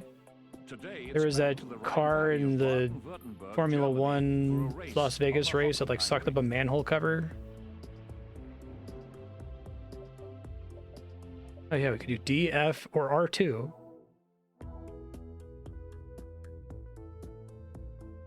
Ah, okay.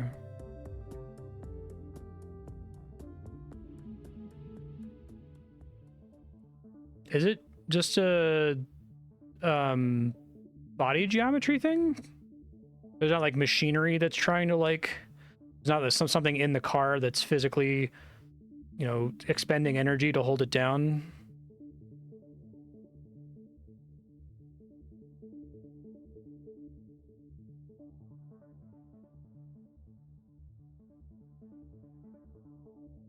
No kidding.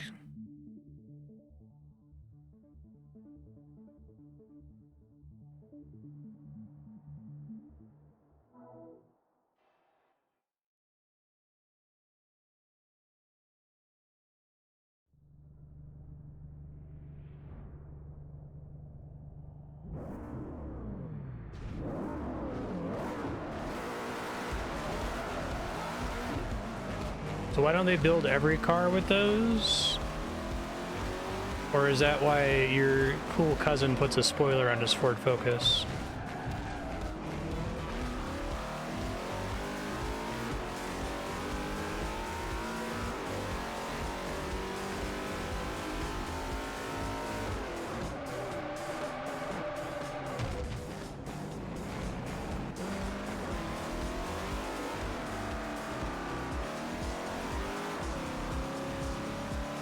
Let's see.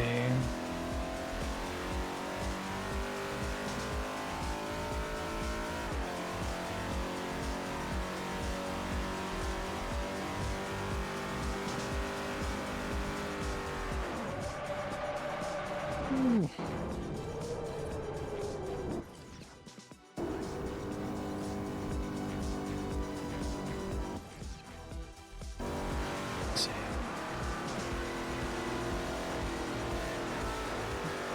Here we don't give a shit about fuel efficiency at all.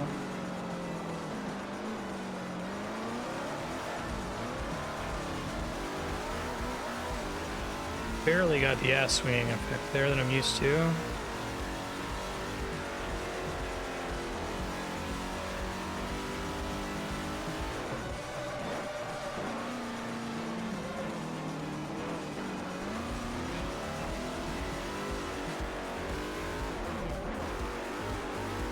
Oh, you're making like a trade-off when you do downforce.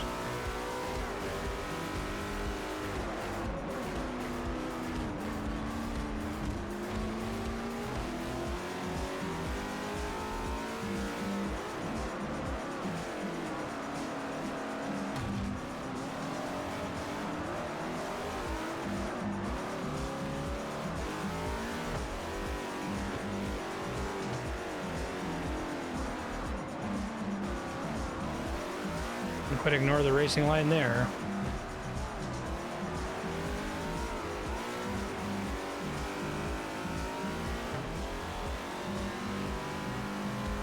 Let's see.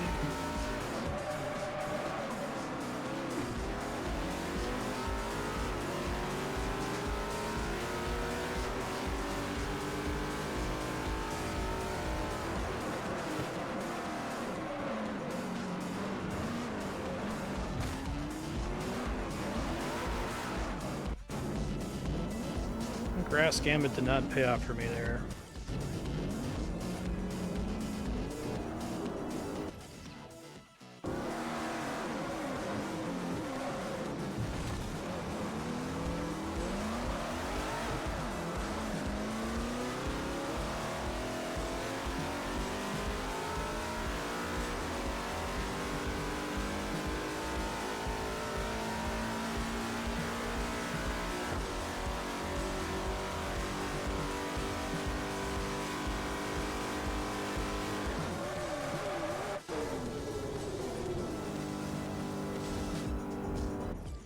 The problem is I have to be going really fast to have any chance of overtaking them.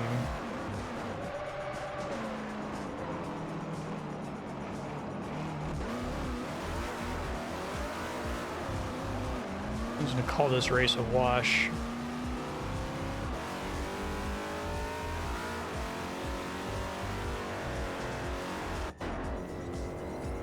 Alright, it's reading what you were saying. They brake check you badly because they're timid going through corners.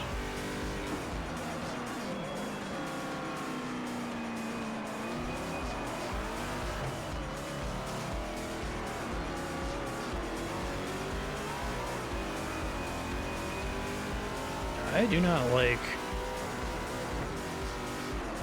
being this far back in this game. Not just for like the I'm losing aspect, but I think like the game is actively much more frustrating to try to play now. Even though I recognize this is probably more of what the core loop is meant to be, like trying to navigate and overtake.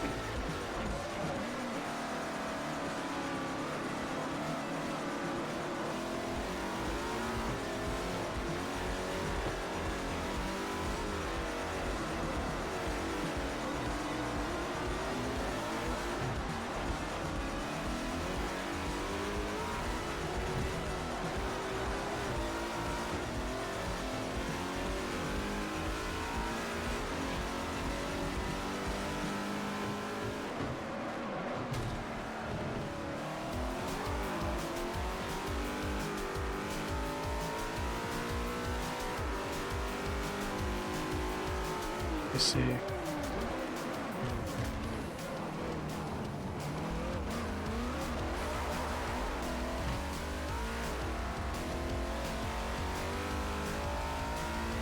Objective is not last.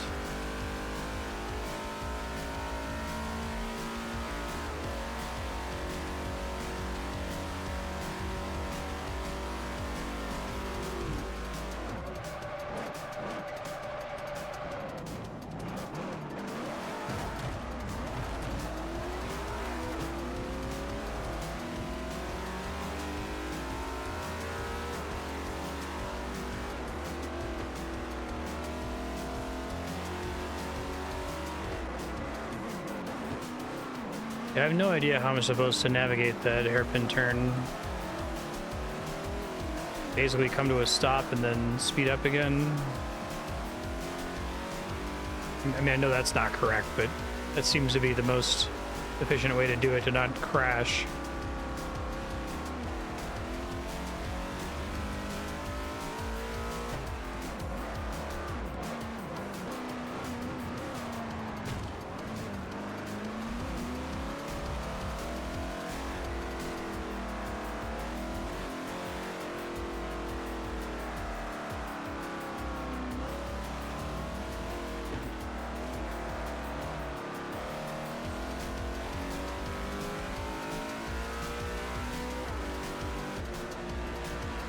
Gross. The game doesn't care.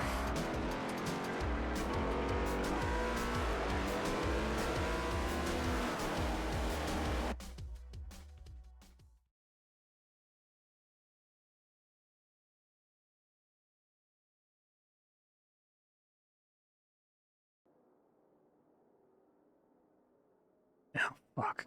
I hate it every time. And because I'm doing the circus music in my head, every time I'm in a menu in this game, it always comes as a surprise. There's no way for me to avoid that once this event shows up, right? No matter which of the events I select, it's going to be 2 heats.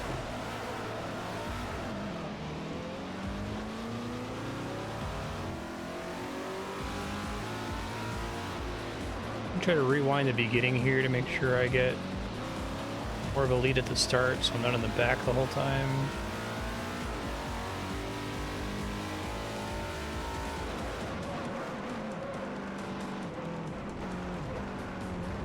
They all seem to be coming to almost a complete stop. It's not even the hairpin, though.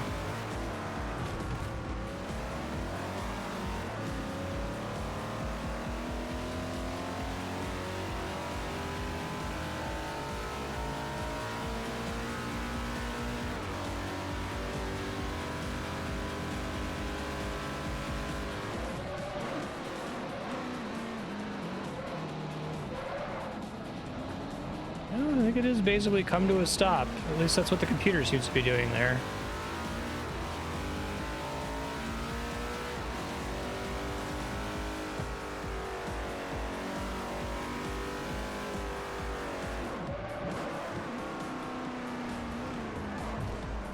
Little grassy corners are my like one place. Oh, Jesus.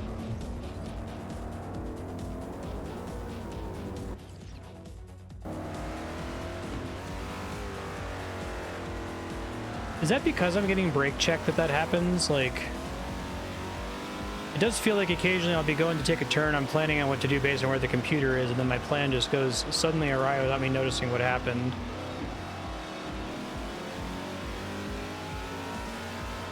No, just me complaining about there being a second heat.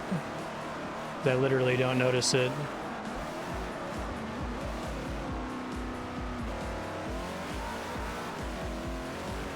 My brain starts playing circus music whenever I'm in a menu in this game. So whenever there's a second heat, I'm always surprised when it pops up after I finish the first one, and I'm like, fuck.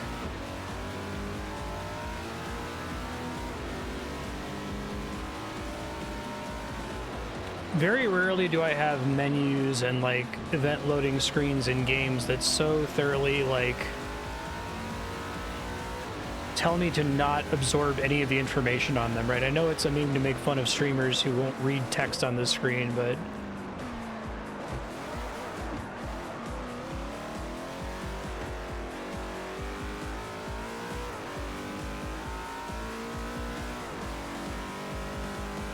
when they put me on that screen and they're like, pick one of these events, I'm like, this one's orange.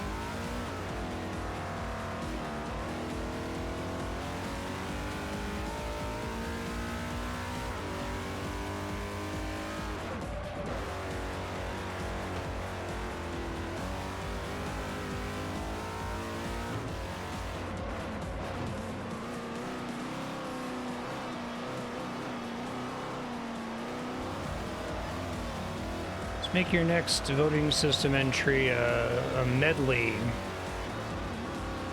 I like the idle game extravaganza. Add 5 games at once.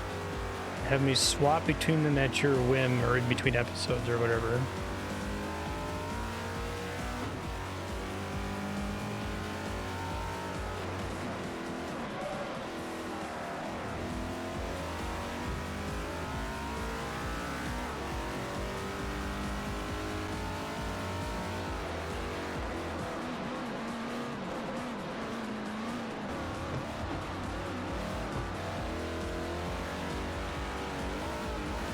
I guess part of the problem is that, like, to get to the content that's interesting in each of those games, you have to play each of them individually for like 20 hours or something, right?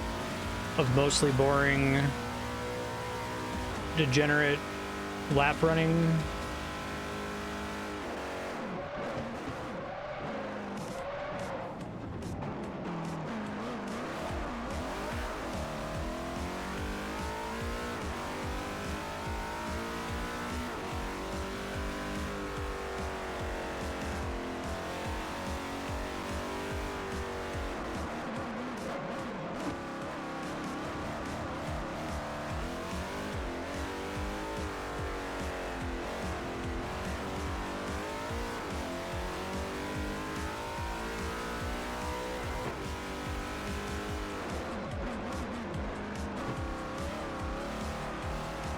Okay, that's fair.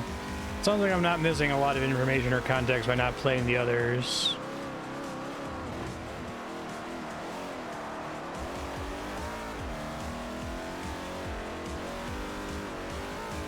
Which seems really bad.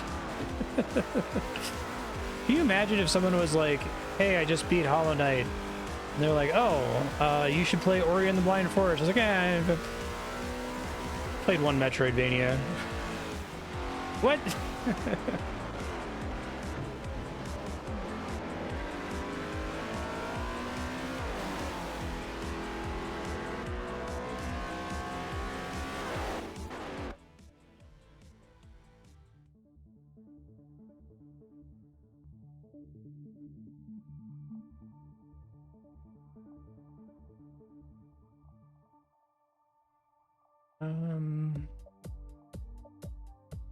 These have much more tasteful advertisements on them. Oh, these are like really alien looking. So we've got 2 that look like a snake. One looks like it's a snake that's just got its mouth open. One looks like a weird snake. Is the snake head like super aerodynamic or something?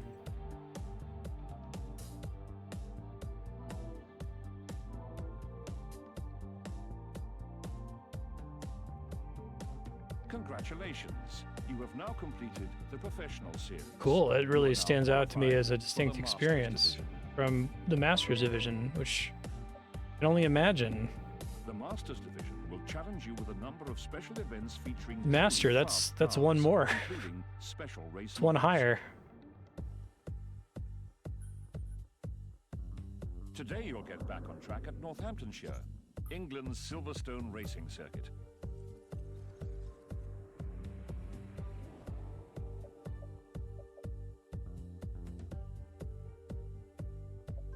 Is it just me or does it keep giving me this event? I guess I should try to pick a different one. Nope.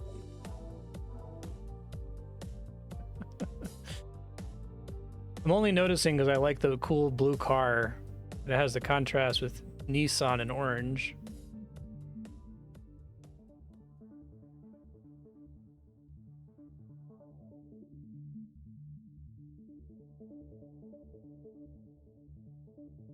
Oh no, I wasn't saying it was a year consideration thing. I think it's like a... I think that that's demonstrative of a problem with the genre, right? That it feels okay to be like, yeah, let's just do Forza, and that's enough. The point will have been communicated sufficiently.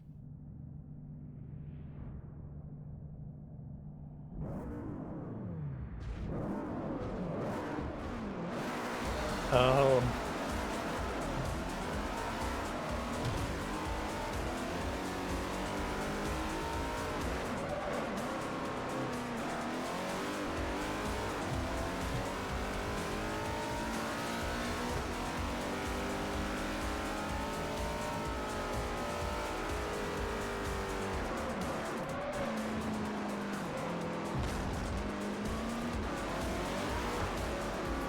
I'll switch to another one next time, I think.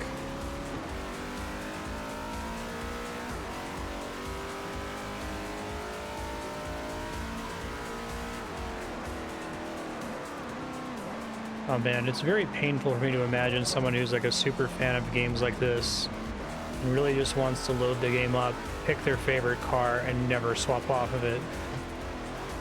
Like, okay, let me think about that statement. There are games where I'll load in and I kind of like to play tanks or healers or DPS or whatever. And so I'll pick that one and just kind of stick to that one and not try all the different options.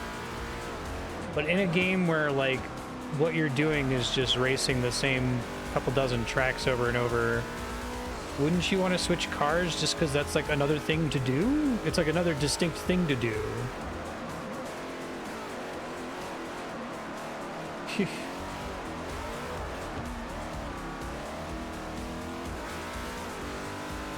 Yeah.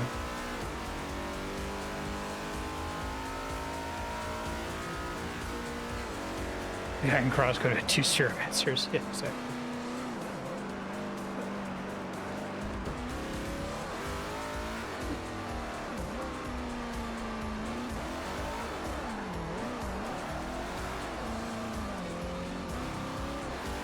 Like, I guess there should be a distinction that should be drawn. There's a lot of games.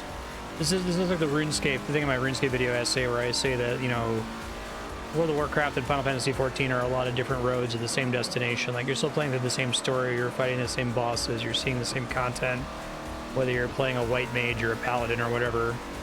And I could see somebody just saying, you know what, I just want to play paladin. I'm not going to try the other jobs. It's not like you're getting totally different content paths by trying the other jobs anyway. You might see some different quests and your buttons will be different, but like the core of the experience is more different or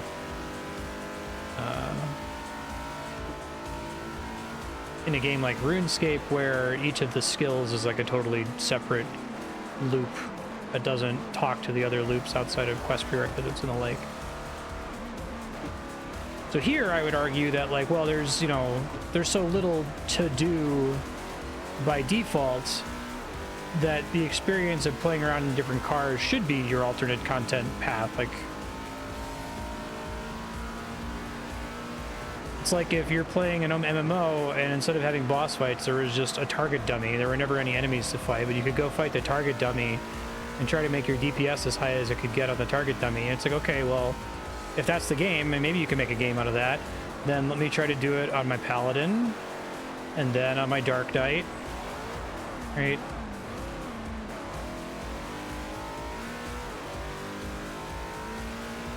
In modern Forza Horizon, the only way to find any type of car restriction whatsoever is the seasonal FOMO stuff. Hey again, Bucky, how you doing?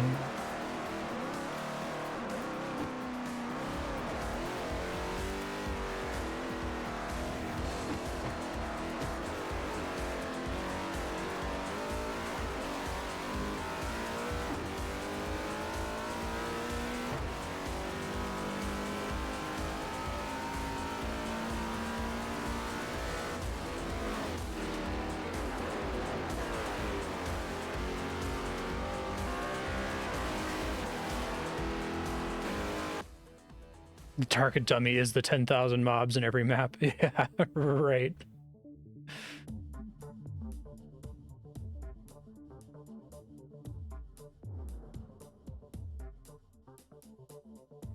Yeah, I don't mean to reduce the experience of racing tracks in this game to hitting the target dummy.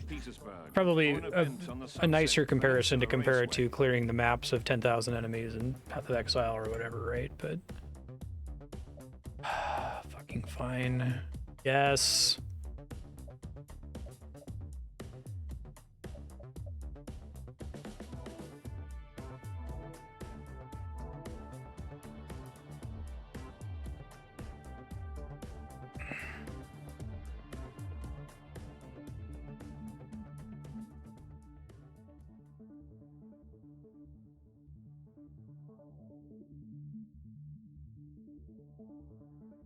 Should write a book, this name. But who would read it? I think that there's a book's amount of things to say about this genre. Like, a very long presentation.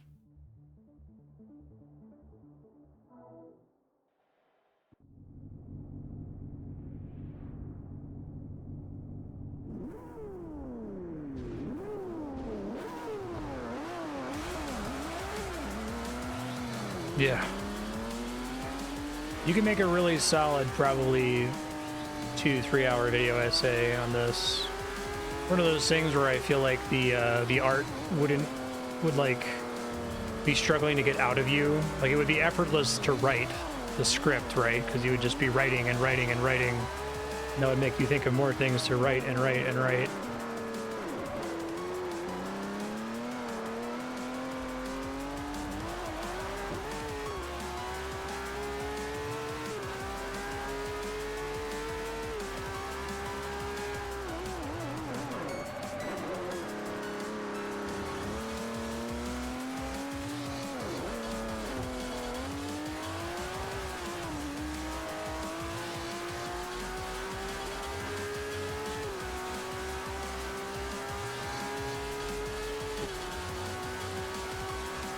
Oh no, man, just get in Google Slides.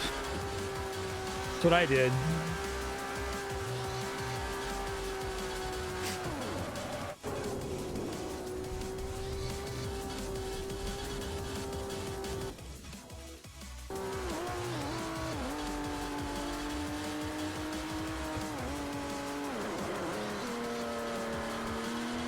Actually, a couple of YouTubers who kind of do a Google Slides approach where they just kind of make a little slideshow and record themselves tabbing through it while they're talking. Works.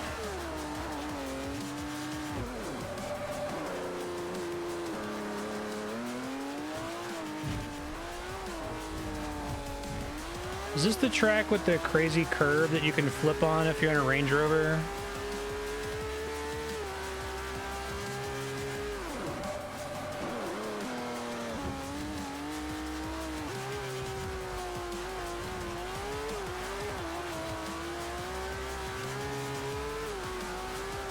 Gotcha.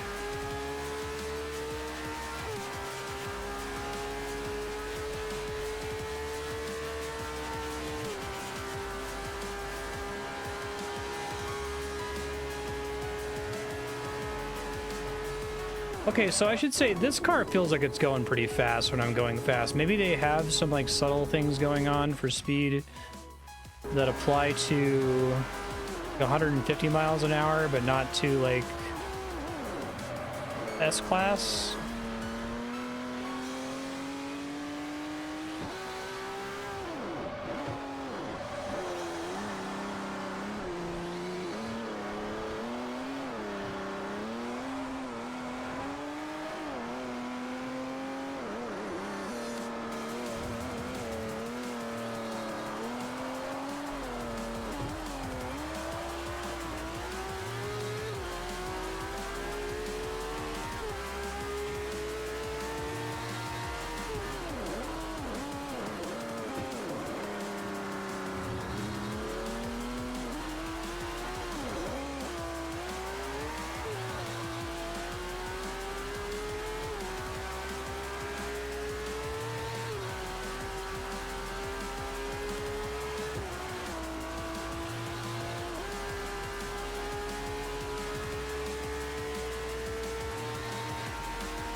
Yeah, there seemed to be some like very mild screen shake. Oh my god, I keep getting excited trying to look at the screen shake on this straightaway, not preparing for that turn.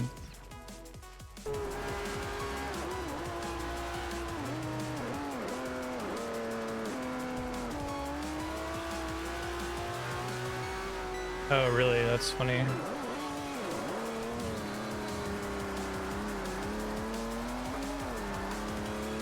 So they can actually go faster than me on straightaways.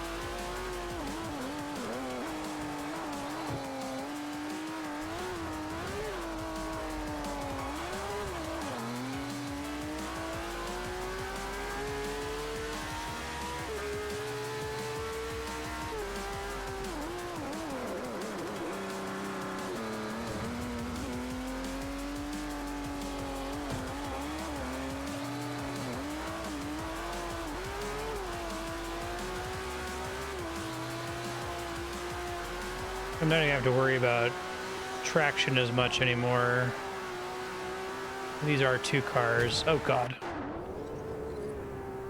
Didn't see it coming there, bud.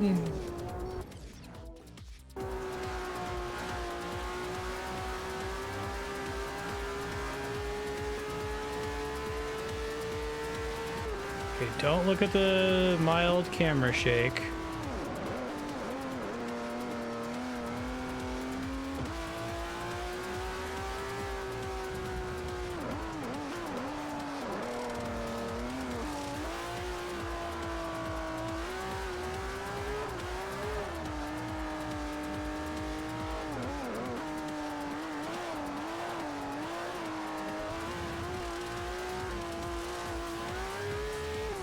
So if we plan to do some tuning next episode, can you pick like a car with really shitty or obvious like handling issues?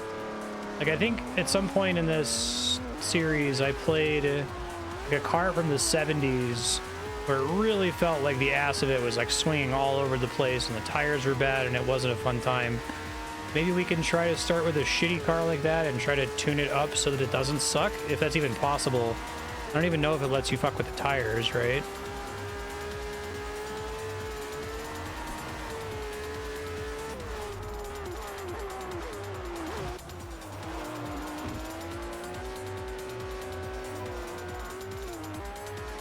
Oh yeah, Maserati fan, that's me.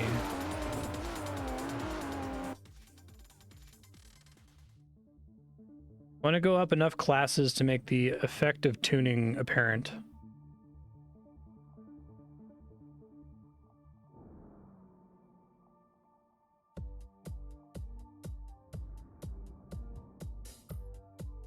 Now it's back to the Georgia asphalt of the Road Atlanta course.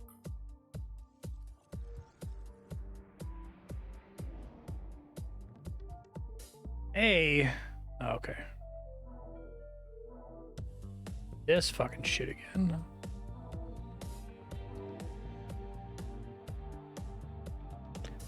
I read the text. Passing challenge. My brain wasn't going do do do do do do do do do do do do do. Okay, sounds good. Should probably be my last race here.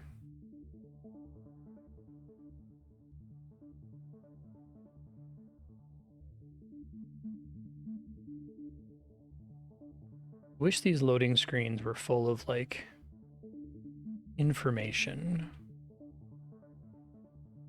I spend so much time on them in between races. I don't need to know a picture of the race I'm about to be on, or where it is, or what the temperature is. I love it to have just, like, tips. But that would betray that maybe I don't already like the game. They're trying to onboard me onto it or something.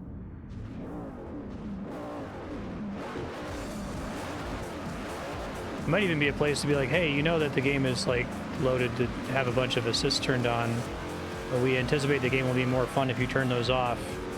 So maybe go turn the assists off, friend. The horror for me is imagining the person who plays this game and, like, with all the assists on and just literally never touches them because they don't understand that, like, that's supposed to be the game is turning them off. Okay. This car is not designed by default to be in this class, is that right? I hate it.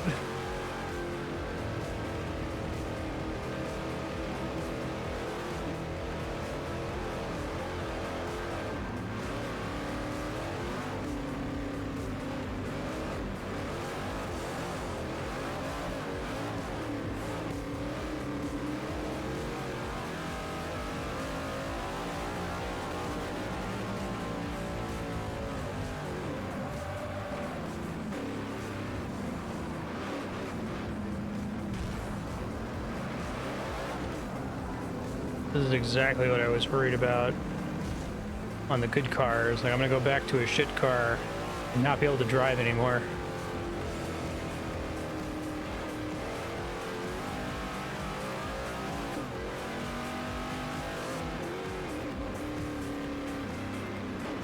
Wonder if you could do a nerd vision thing in a game like this, like how I guess some fighting games have had a training mode where it'll, like, visualize your hitbox, right? Show you the hurt box on incoming projectiles, post damage numbers, that kind of a thing. Give me a nerd vision where I can see little arrows pointing in different directions.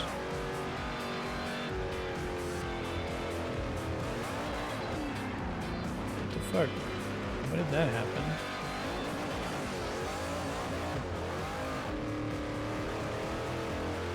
Oh, because now I care about traction again. Okay.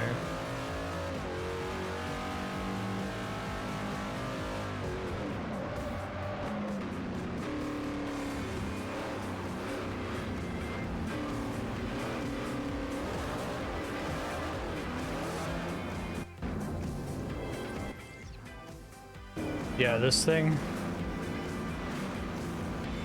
I want, like, visuals. Like, I think arrows would be very helpful. If I could see arrows pointing on, like, this is the direction the back of the car is trying to go.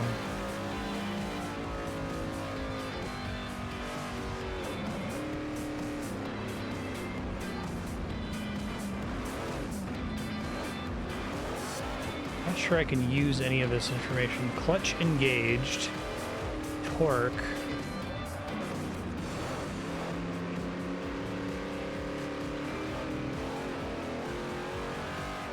Sure, yeah.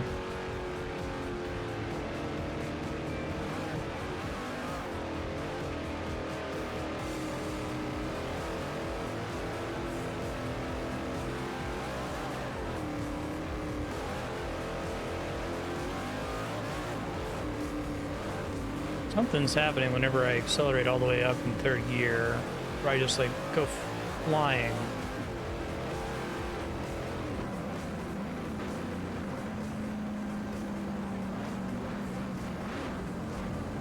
Turn this on just to give. Oh, can I not press it again? Press it really deliberately, apparently. Just give you all something to look at here. Oh, but then I lose my tachyometer.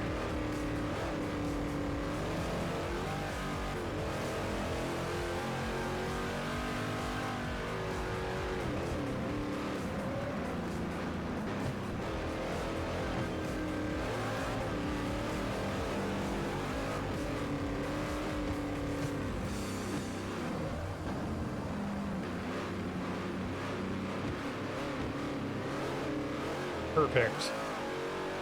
Exactly what I wanted.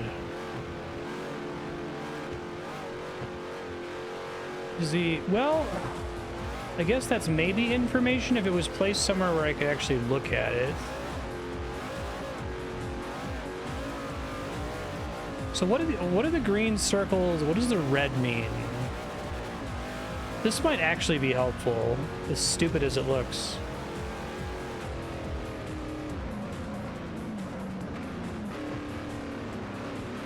Just seeing in my peripheral, if you could just tell me that red is always bad.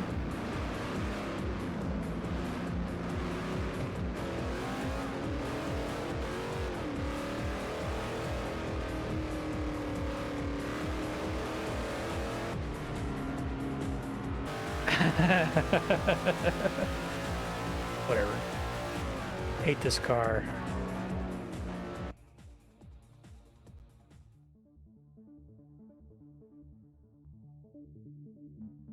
Future Marstead, continue the world tour when you feel comfortable. If you get a few first places with the R2, switch to R1, and then maybe see if this name is ready to show you some tuning. Today, we return to the Amalfi region for another race through the streets of Italy.